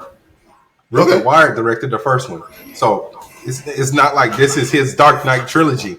All I'm saying is that the first trilogy had a clear line through all the films in it. There were themes that they were talking about. I don't know what this next one's going to talk about. So you have the apes here. They can talk now. They're not using sign language anymore. There's ruins of the old world that they live in and live around and ignore pretty much. Humans are savages. Like, I don't know. Like, what are they going to do? Like, you should treat humans nicely. Like, why is this character so interested in human ruins? Like, what connection does he have to it? Like, why should he care about it? Curiosity, my dude. That's the curiosity. Everything. But then, what are those? What are those ruins going to teach him about humans? And how can he use that in his? How can he use that knowledge to develop his character? That's what I'm saying. It's like, again, treat humans nicely. Human ingenuity. They have ingenuity. They have society. They're pretty much humans at this point. How can they learn from people that came before them that they didn't already know? Again, humans were shitty before the apes even got there. So what are they going to learn from us? Those who don't learn from the past are doomed to repeat it. That's all I got to say. Maybe that might be it. I mean, we don't really know much about the movie besides what you just told me. So, Samir, let's wait for the movie to come out. Check it out when it comes out, depending on the tomato score, because we know how you are. And then we'll go from there. Bro, that first trilogy is one of the best trilogies in film history. It's up there in like the top 50 trilogies you can watch in film. And that's a lot of trilogies out there. That's really good. That is crazy to follow up. I do not envy this man to have to follow up that trilogy. Yeah, I don't know if you can say that because I really don't know how many trilogies there are out there besides that. The Dark Knight, Back to the Future. Because almost every other movie I'm thinking of, they had a fourth one. Iron Man, Captain America. The Before trilogy. Godfather. Okay, so Richard Linklater released a romance trilogy, Before Sunset, Before Sunrise, Before Midnight, all starring Ethan Hawke and Julie Delpy, and they're the same characters, same timeline. Yeah, I know. These films, again, three of the best romances you can watch. They're really freaking good. If you want to bring a lady home and Netflix and chill, stream that shite. It's good. She'll think you're smart. Hey, okay. Yo. Anyways, yeah. So you say things that just like just dagger like right in my eye. It's just like, what do you mean? I said Netflix and chill, and she'll think you're smart. It's like, okay, maybe I should reword that. You'll show how smart you are, Bernard. Damn, man, like you trying to like deceive her or something. Like, you stupid. It's like, yeah, you take Samir advice and turn on this before sunrise movie.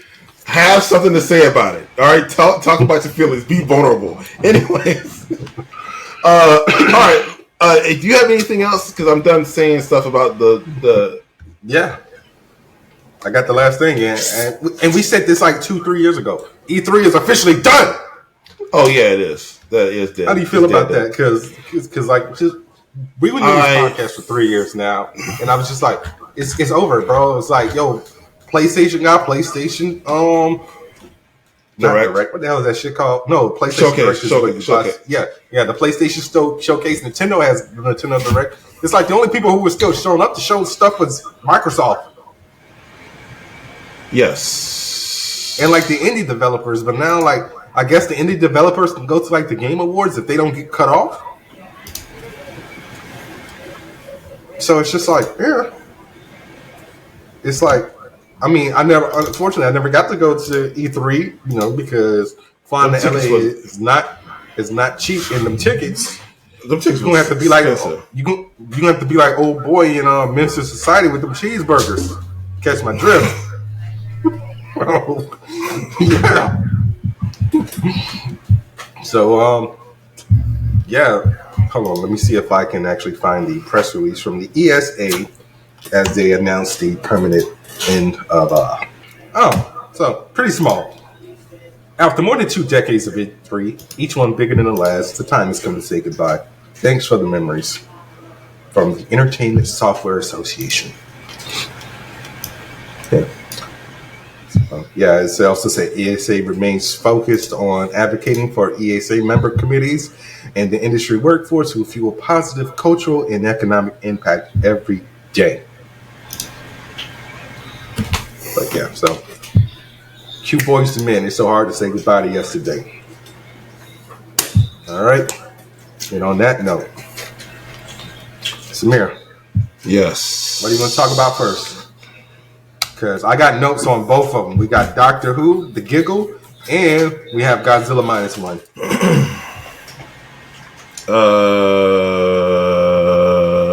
Let me pull up what I have. Did you not watch Doctor The Giggle? Who. I did. I had a lot going on while I was watching it, but I did watch it. Bruh. So you mean to tell me I watched this 3 times and you watched it once because you had a lot going on? I had a lot going on. But you want to tell the people? Because now you're about to read a synopsis to get like a Cliff Notes version. No, not a synopsis. I'm trying to. I had stuff for it. You had stuff for it, but you're googling. I'm not googling. Hang on. Oh Lord. I'm gonna have to rewatch this to give it its just due, honestly. But you can write it down and give us suggestions. No, we're just going. Look, okay, so we'll just do this in the Christmas special, okay? Next week. I mean, not next week, in 2 weeks. Or we'll do the Giggle this coming week, and then we'll do the Christmas special because Christmas falls on a Monday. How does that sound? That might work because we can squeeze in Poor Things while we're at it. What are you talking about? The movie Poor Things. You keep doing that, bro. Doing what? I literally said I had no interest in the movie. We also got Aquaman. We got Percy Jackson. Yeah. Okay. I'm just saying it's again one of the best movies of the year. It's like you keep saying that, bro. No. So okay, I'm not saying it. Metacritic is universal acclaim. All right, you want to watch shitty Aquaman that's on its way out? That's a dying gasp of a studio instead of watching one of the most universally acclaimed movies of the year. Like, does that make sense? No one has anything to say about Aquaman at all. It's going to have no cultural impact. But I'll watch it because I guess. But literally, that movie means nothing.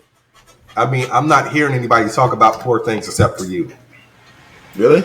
A lot of people are talking. Yes. I mean, okay? So, do you follow any film critics or film commentators or film influencers? Because that's why you're not hearing about it. No, I mean I do, and I listen to several film podcasts, and no one talked about it. What are they talking about? No. Actually, one person did out of all the podcasts I listened to, and it was on their list of top things from 2023. And it was just one particular scene. It wasn't the whole movie in general. I think you need a new film podcast. I mean, legit. What is it? How many film podcasts you listen to? Okay. He got me picking up the phone now. Just name a few off the top of your head, bro. Maybe 3 or 4. And none of them talked about. Did they talk about the Holdovers or Saltburn? They might have talked about Saltburn. I don't remember. Yeah, I honestly can't remember. I feel like they might have talked about Saltburn. Because that's also one of the more. That's also one of the sleeper hits of this year was Saltburn. That I've been dying to watch. But yeah, this is what I'm talking about. You just be throwing things on me at the last minute. Ain't last minute. You got a whole week to watch it. It gets wide release next week. Like next week, you can watch it. You know, Hang on a second. Because I saw that. I know by Friday, everywhere is showing it. I'm just trying to figure out which. And it's like you just keep forgetting. The closest movie theater to me that's open is 45 minutes. It's still down. It's still down. That means your area sucks. That means your area legitimately is garbage. If you don't, 45 minutes for theater. What's the nearest mall to you? What's the nearest mall to you? It's the outlet mall. And how far is that? 15 minutes. There's no movie theater there. It's in an outlet mall. That means your area is garbage. Because I don't think I've ever lived in an area that doesn't have 2 to 3 movie theaters that are within 10 to 15 minutes. Well, you have to blame the city of West Palm Beach because there was a movie theater 20 minutes south of me, and they tore that down. They tore down the Improv. They tore down the Improv. I've been saying for a long time to replace it with freaking apartments. They're like downtown West Palm is dead. Yeah. So okay, what's your look at Showtime for Poor Things next week and see what's the closest. Oh my god. Because maybe there's a closer one. I just told you I know where all the movie theaters are in West Palm near me, Samir. But you can't not watch movies now because your city sucks. I don't know what to tell you, man. There hasn't been anything out that I really wanted to see. You said Aquaman. You're gonna have to watch that. You got to drive 45 minutes to watch that, and that movie's garbage. I also planned that with a group of friends to go see when we saw Godzilla -1. No one said, "Oh, let's go see Poor Things." I mean, you could propose it. It's a really good movie. Okay, so this movie comes out officially not even next Friday, bro. This is like 2 weeks from now. Oh, no, next week, 22nd. Yeah. Just like, good grief, man. You want me to freaking drive 40 minutes to go see this movie that isn't even like in...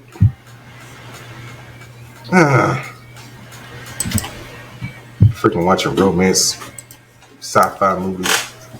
Got me basically watching Frankenstein in Love and some shit with Frankenstein monsters. That sounds dope.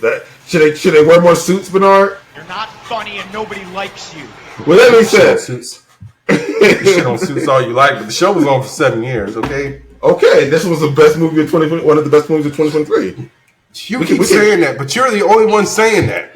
Bro, it's gonna win a Golden Globe or at least get nominated. Golden Globes are for TV.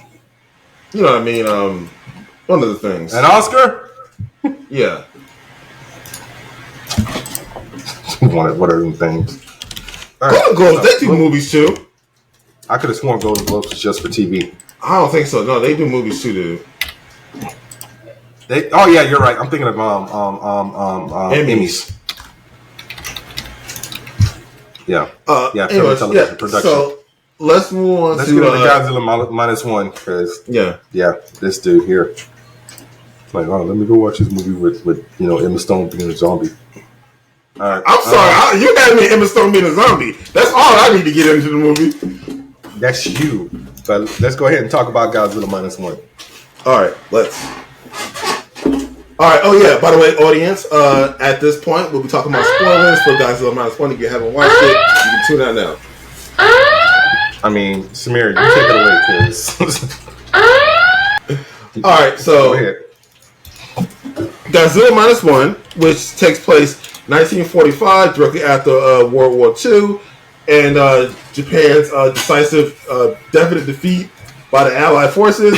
I mean, yeah, you pretty much have this backdrop of this severely bleak setting directly after the air raids hit large portions of Japan, the Japanese island, and you had the main character Koichi, who I can't remember his last name. Koichi Shikishima, who was a former kamikaze pilot, and the movie pretty much opens up on him not having the quote unquote courage to follow through with his plan of being a kamikaze pilot. Basically, that's what they're. You mean his job, not his plan. Job. Yes, his duty to crash his plane into the battleships of the Allied forces, and he couldn't do it. Right, so that kind of leads. Bitch and fly to his island, like, yo, something wrong with the plane. I mean, are you trolling? Like, seriously? No, that's what he did. Yeah, no. Are you trolling by calling him a bitch? No. You're not trolling. Okay, that's your honest opinion. So, anyways, he's on. So he landed on an outpost that repaired planes, and while he was, stationed there and waiting, biding time, I guess. Godzilla attacks, causes a crap ton of damage, and the mechanics and the skeleton crew of a personnel team basically said, "Yo, get on your plane, your gun turrets to fight off the Godzilla," which is, at this point, he was significantly smaller. He was probably like 2 stories at this point, right? So he crawls into the plane, and he stares Godzilla in the face almost, and he freezes up, right? And he couldn't do it, and this causes Godzilla to rampage on the island. The guys freak out, start shooting him, draws his attention, and he pretty much murks the whole crew except one guy, right? The head mechanic. Whose name is Sosaku Tachibana. Yeah. And that pretty much. So basically, after the aftermath of that, he pretty much has to deal with the fallout, the guilt of surviving and not being able to do his duty, and now causing the death of these guys who had his back. So he's kind of he got severe survivor's guilt. So he gets back home, and his neighbor, who he looks up to as a big sister, basically he wants to spit in his face because, one, why are you still alive? I know you were a kamikaze pilot. Why didn't you're the reason why everything happened? She pretty much used him as outlet for her grief because she lost 3 children in the air raids, and also Koichi's parents died in air raids as well. So his parents are dead, and her kids are dead. So it just sucks all around. And this pretty much sets up the whole rest of the movie because during this time he comes to know a young woman, Noriko, who is holding a baby. He finds out later it isn't his, and they kind of make this found family of sorts. So they basically support each other and make sure they don't starve to death. His neighbor, Sumiko, comes around, because she stops, she kind of helps around with the baby because no one's gonna let the baby starve. So this baby's kind of the linchpin for these 3 adults to kind of reconnect. So that was nice to see. They were able to, get resources. They rebuilt the houses. So people are just, persevering. That's what people do, And this is kind of an overlaying theme of this movie of perseverance and humanity. You'll see that very prevalently throughout the entire film. So as they're building their lives together, and they're, he got a position with the government, she got a position downtown, I guess some type of clerical work. They didn't specify, but she's working in Ginza, a big city, right? Yes. So his position for the government was to destroy mines off the coast. Landmines. Well, they're not landmines; they're in the water, but off the coast of Tokyo, right? The bay. Like he basically has to shoot the landmines and blow them up, or I can't landmine. The mines in the water to blow them up, and obviously this gets him in contact with 3 other guys on the team. He befriends them, and so he's getting all this support and this and making these connections. So things are looking up for a good stint of the movie. Even though he started until it wasn't. Yeah, it was good until it was, and also he started crippling massive PTSD. So at this point, this is when Godzilla makes a reemergence because they have to. Oh, you forgot about me, nigga? Basically. Yeah, so he comes back. He's like at least 50 times bigger now, and he decides to target the city that Nordico works in, and Koichi hears this and is like, "Yo, I gotta get to the city and save her." So she barely survives a train disaster that Godzilla bites in half. And as she's running down the street, Koichi finds her. They try to make it out, and this scene is I can't even describe it. It's breathtaking. So Godzilla gets ready to use his nuclear breath, which is something we've seen time and time again, but this time is slightly different. Basically, the spikes on his back shoot up and start to go blue to the base of his neck, and then he blasts off, and she pushes him in an alley, and she just got shit. Sorry, the effect on his nuclear breath was so devastating. You see the mushroom cloud, you see the weird vacuum that it created. Like it burned all the air in one area, and it caused this cool little heat vacuum. It was amazing. Yes, it was terrifying also all at the same time. So good God. Anyways, in the aftermath of that, poor Koichi is left picking up pieces of his life again. He lost Noriko, who you wouldn't know up until this point he had deep feelings for, but he didn't feel good enough. They asked him, they was like, yo, so y'all living together? You ain't put a ring on that? What's wrong with you? Right, well, he obviously has survivor's guilt still, and he doesn't think he's good enough for her, clearly. Best part of the movie, at that same scene, the girl's like, Daddy, like, I'm not your father. I've told you this before. All right, he didn't say it like that. And he made the little girl cry. He basically said it like that. He didn't make her cry. She cried. What are you talking about? She's cried after he said that. He didn't. She didn't cry after she said that. She did, Samir. That's one of the scenes I vaguely remember, and I fell asleep in this movie 4 times. How did you fall asleep in this movie 4 times? We'll get to that when we get to our review and initial thoughts. So please finish the plot. Okay. Anyway, so Noriko is dead, and Koichi has to then pick up his piece of his life again. And at this point, after the destruction of Ginza, which reminds me, Ginza was one of the cities that the war hadn't ravaged. It was still a bustling, thriving city. Yeah, so Japan needed that city, but it ain't there no more.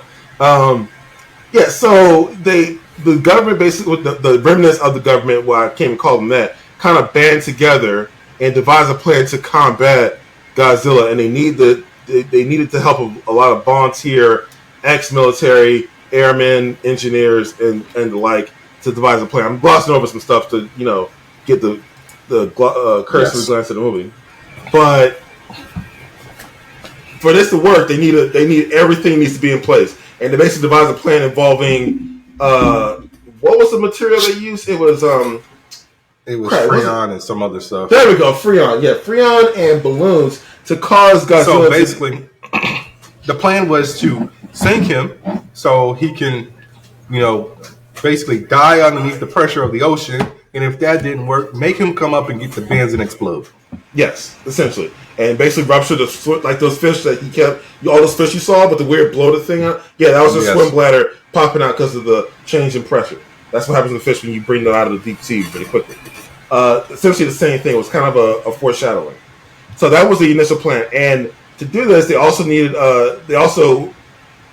decided to use Koichi's spotting skills to lure him into a certain area. Well, that was one of the fail safes. So Koichi had to then contact his the old mechanic from the military, Tachibana, who hated his guts. Man, because he bitched out and got his friends killed. I wouldn't say that. Not exactly, but the So he basically the way he did it. And the way he did it, he needed that ass whooping. He had it was along the line. He did apologize, but he was wrong for that. But he apologized, and the line was on the line, so you can forgive him for it. So he definitely got Tachibana there, and he convinced him after a lot of back and forth and some. After getting his ass whooped. Yes, basically to get him to repair the plane that they were able to get, which was a Type 4. Hang on. It was a plane that was never mass produced. Yeah, but what was it called? I don't remember the actual type. Sure. Yeah. Anyways, here it is. Yeah, it's a Kyushu J7W Shinden. Pretty cool name for a fighter jet. So that's what they had, and it was one of the fastest fighter jets that they had at their disposal, and they basically got it outfitted and ready to go for launch. Anyways, skipping forward, everyone's in their place. They got Godzilla in the mainland. They had to lure him to the bay, got him in there. They got the battleships that they acquired in place. They basically wrapped it in Freon, sunk Godzilla. It didn't work. They brought him back up with the balloons. That didn't work. Godzilla was about to wreck house. Which, by the way, Godzilla has amazing regenerative features, which they never. I mean, I haven't seen that many Godzilla movies, but no one's ever really talked about his regeneration. So that was cool. No one's ever blew off his head before, so there's that. Right, which now makes a lot of sense. So he dropped down. You can see the damage and all the rupture of tissue on his body, and he's still trucking. Mm-hmm. He's about to amp up for another nuclear breath. And Koichi's like, "Yo, all right, this is it." And prior to getting to this operation, I kind of skipped this one point. It's a pretty big thing. Was Tachibana outfits the plane, which they don't have this in any Japanese fighter, a ejector seat. And basically, he showed him how to use it, and he said, "Look, when you hit this button, you know, it activates the ejector seat." And then he told him to live. Now, I'm gonna pause here because I have something to say about this. This because I initially thought when he installed that, I said, "Oh, so he's gonna put an ejector seat in and not tell him, so that when he does hit the button, he inadvertently lives and has to deal with the survival." No, he acts like this better. So they went back with a flashback and said, "Listen, I need you to pull this." So Koichi decided to live, which is actually a lot more significant than you would think, because he was going in there thinking he was going to die. Like, he had survivor's guilt. He was tired of living, tired of losing people, and he had severe depression, obviously, anxiety disorder, clearly, and PTSD. But you know what? He decided to live instead of someone tricking him into it, which I think is pretty substantial because he had a lot to live for. So he pulls the ejector seat, last minute rams a jet that's loaded with explosives into Godzilla's mouth. It explodes, blows his head off, and that stops it from erupting his nuclear breath. And that pretty much effectively kills Godzilla. He explodes and he sinks into the ocean, and it's a successful operation. And as the heroes are returning, you find out that Noriko is alive, and she's just banged up in the hospital somewhere. Which I like that she's alive, and it basically, it kind of tied off everything with a bow. And obviously, as the credits roll, you see large pieces of Godzilla regenerating into their full form. So he's coming back. She has radiation poisoning. You left that part out. She does. There was that too. I don't know what that's going to mean.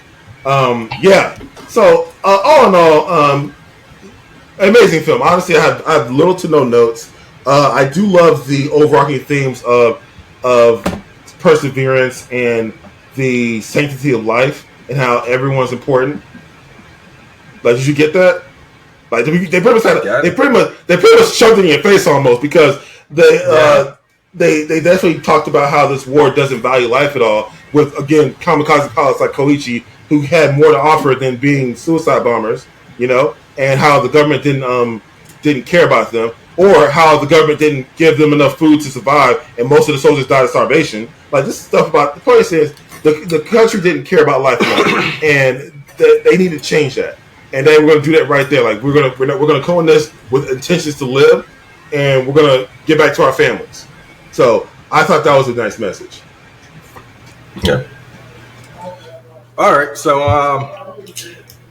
you got any more gleaming notes to say? Because besides the I like the change of pace this movie offered with the portrayal of Godzilla and how terrifying he is as a natural disaster, and how much impact his presence has in a particular area. And instead of seeing him as a hero, I like that he's something more akin to a hurricane or a tornado or a earthquake. Destructive force is what you're trying to say, Samir? Yeah, natural disaster, like I said. All right, but what's your critique of it that you couldn't? Like, you didn't like it. But for some reason, you fell asleep. How did you manage that? I fell asleep 4 times, my friend. How? Were you tired? No, that's the thing. I honestly went to this movie fresh. I didn't do anything all day Sunday. I just cleaned up, even had a Red Bull and everything. Went to the movie. Literally fell asleep in the movie theater 4 times. So, you know how you feel about Transformers when you don't care about the human characters? Uh-huh. I think I feel that way about Godzilla, but times 10, to the point where, honestly, I don't think I like monster movies. I didn't give 2 shits about 2014's Godzilla. I saw it. The only thing I remember is Bryan Cranston died, and Aaron Taylor Johnson was trying to get back to his wife. Right, but that's a poor comparison because those characters were bland. No, I get that, but I'm just saying, like, I don't think I've ever liked a Godzilla movie, period. Like, I think I like 97 Godzilla with Matthew Broderick when I was a kid, but I'm never going back to rewatch that movie. I don't like the King Kong movies. I mean, that's why I never watched Skull Island. I didn't watch Peter Jackson's King Kong. I didn't even want to watch Godzilla vs. Kong when we reviewed it on the podcast. I just don't think I have a thing for monster movies. Is there a particular reason why? Honestly, I don't know where it comes from. It's just like, these movies are not entertaining to me. And I got pissed when Yuriko lived. It's like, my dude, you got hit with a nuclear blast to the point where you got basically force pushed and then pulled back. And the blast didn't hit her. The shockwave drug her. That's what the vacuum. Bro, the shockwave still. We saw the damage that shockwave did. No, you should be street pizza. Her death wouldn't serve the narrative to keep her dead. It was actually more poignant that she lived. I got that, but still, I'm just like, it's like I get mad when movies do that. It's like, yo, you saw somebody and they should be dead, but like at the last minute, she got drugged away. You didn't confirm. They didn't confirm a body. So I know that. I know. It's the stupid rule of movies. No body, they're still alive. Or if you didn't see it happen, they're still alive. So again, I don't think. Go on. Like, I like parts of the movie, but I was just like, bro, like, the movie literally put me to sleep. I don't know. I mean, I don't know what to tell you, man. It's like, I was deeply gripped by this movie. Like, Koichi's story, again, I wouldn't call him a bitch. I mean, again, he was trained to be a suicide bomber. That's going to do something to your brain. That doesn't make him a bitch. Okay, not want to throw his life away. All right? Also, no one wants to shoot Godzilla. What's that going to do? He would have died. In fact, the only reason why he didn't survive that is because he didn't shoot and pull that trigger. So again, I don't know how he got the only reason why he survived is because he decided to lie and say, "Hey, something's wrong with my plane," and went to Odo Island in the first place. Okay, yeah, lied to save his life. That does not make him a coward. That makes him smart. All right, governments will use you as a tool to further their ends and toss you out like yesterday's trash. No, his life is worth more than that. So no, I'm not gonna give him crap for wanting to live. But yeah, I mean, honestly, I didn't feel anything for any of these characters. I don't know how. It's like literally, like I said, I don't know if it's the aesthetic of monster movies, but like it's just something about them I can't vibe with at all. Like I really only fell asleep in parts where there was heavy dialogue. We only got to see Godzilla in this movie like 4 times. Well, yeah, he's not. That's not the focus of this movie. Again, this movie was built different than. I know that. You can't compare it to the recent U.S. movies. I know that, but you know how you say you don't go to Transformers to see human people have in-depth conversations. You want to see 50-foot tall robots fight each other. Not necessarily. I wanted to see the Transformers be the characters that they are. They have personalities. They have voices. Let them be the main characters. That's my criticism of those movies.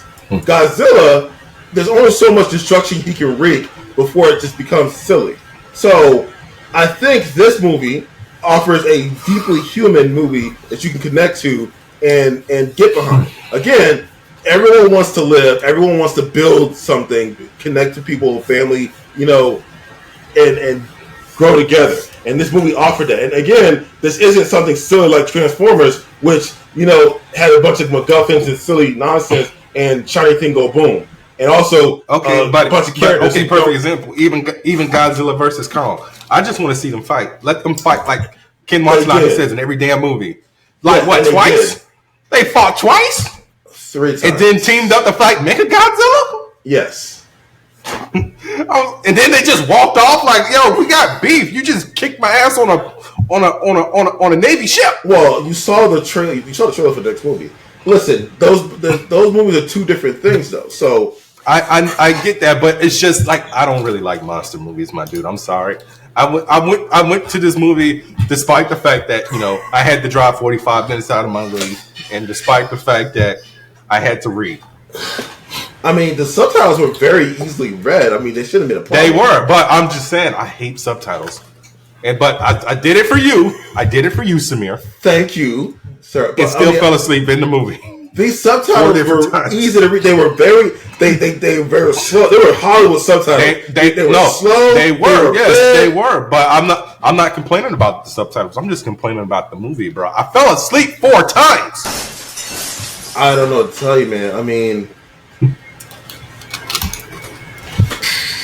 I mean, seriously. I don't think that's a fault to the movie. I don't know what to tell you. I never said it's a fault to the movie. Monster movies just aren't for me. That's all I can say. What do you want them to do exactly? I don't know. I mean, I'm not one of those people who after I watch a movie and I don't like it, I'm not going to write the movie. I mean, the movie's already here. So it's like I can't tell them what to do. I mean, a lot of people liked it. I mean, the director even came out and said, "Yo, thank y'all for making this movie make like almost 10 times its budget." The movie had a $15 million budget. Yeah, it's up to 60. U.S. budget. Yeah, so it's just like I don't know. They just don't work for me. I don't know what it is. I mean, have you watched any deconstruction to this movie or any analysis? That could also help you. No. I listened to several podcasts. The Ringerverse did a review on it. What did they say about it? They all loved it. All right, all four hosts loved it. I mean, it's just like I'm like, okay, y'all loved it. I did. I don't know what to tell you. All right. I mean, but I don't know what to tell you, man. This is one of the best Godzilla. Like I said, since Shin Godzilla. Yeah, I just don't think monster movies are for me. It's just not my. It's just I can't get jiggy with this shit. I mean, you like Cloverfield, right? I like Cloverfield for the lack of seeing a monster. So you get to spend a lot more time with these human characters. It's the same thing as A Quiet Place. Like, think about it. We went like almost the whole movie without even seeing the monsters in A Quiet Place until the end. Yeah. So yeah, I don't know what it is. It's just I don't know. Maybe the scope is I don't know. Maybe it's a Godzilla and King Kong thing. But yeah, I did like Cloverfield. I like A Quiet Place. I don't know. But you ready to give your review? I mean, I have virtually no notes. I would like to give this one pretty much. So this is a 10 for you. It's close. I mean, I hate giving 10s. Period. Let me see. A 9.5. I mean, I would give it a 10. I'm sorry, it's a 10.0. I knew it was going to be a 10. Like I said, I did enjoy the parts that I did see. I did like some of the human parts. I'm gonna have to give it a 7. Like I said, I don't know if it's the disconnect of like just Godzilla as a concept for me. Just try to give it. Maybe watch it again when it hits digital. Probably not going to do that. I'm honestly telling you that now. But so yeah, I mean, 10 for Samir, 7 for me. But yeah, guys, I think that's it. All right, yeah. Well, hopefully Bernard likes our next review movie, which is going to be Poor Things. That he literally just dropped on me because Samir does this thing where he just decides to just drop stuff on you without having a conversation because he had the perfect opportunity to have a conversation with me about seeing this movie for the podcast because he sent me the trailer and said, "What do you think of this movie?" I mean, like, what am I supposed to get from that text message? Like, what do I think about the trailer? I'm like, Now, hey, let's watch this for the podcast. Didn't say that at all. Like, for example, we're in the group chat. We're in the group chat a few days ago. He just literally, "Hey, Bernard, watch 3 episodes of Yu Yu Hakusho." It's like, I got a life, my dude. It's like, how you just gonna drop stuff on me like that? Like, when I say let's watch something, I at least give you like a week's notice or like a few months at least. All right. So, gotta work on your timing. I'm gonna activate I'm gonna set sails. I'm gonna drop the sails and start sailing the seas to acquire Yu Yu Hakusho. Yeah, so let's just do our outros, guys. So this is Bernard, aka the Scarlet Spider. And this is Samir, your King in Black. Oh, I'll tell you one thing. Yo, Pharaoh Monch, he fucked me up, okay? So, you know what Pharaoh Monch did, right? What up? He sampled the original Godzilla theme So every time they started to play Godzilla's music, I was expecting to hear that dun dun dun dun. I've only heard Pharaoh Monster, but he was teamed up with Linkin Park. Oh, was it Pheromone? I don't remember, but basically, like, just go on YouTube and just type in like Godzilla hip hop instrumental or something like that.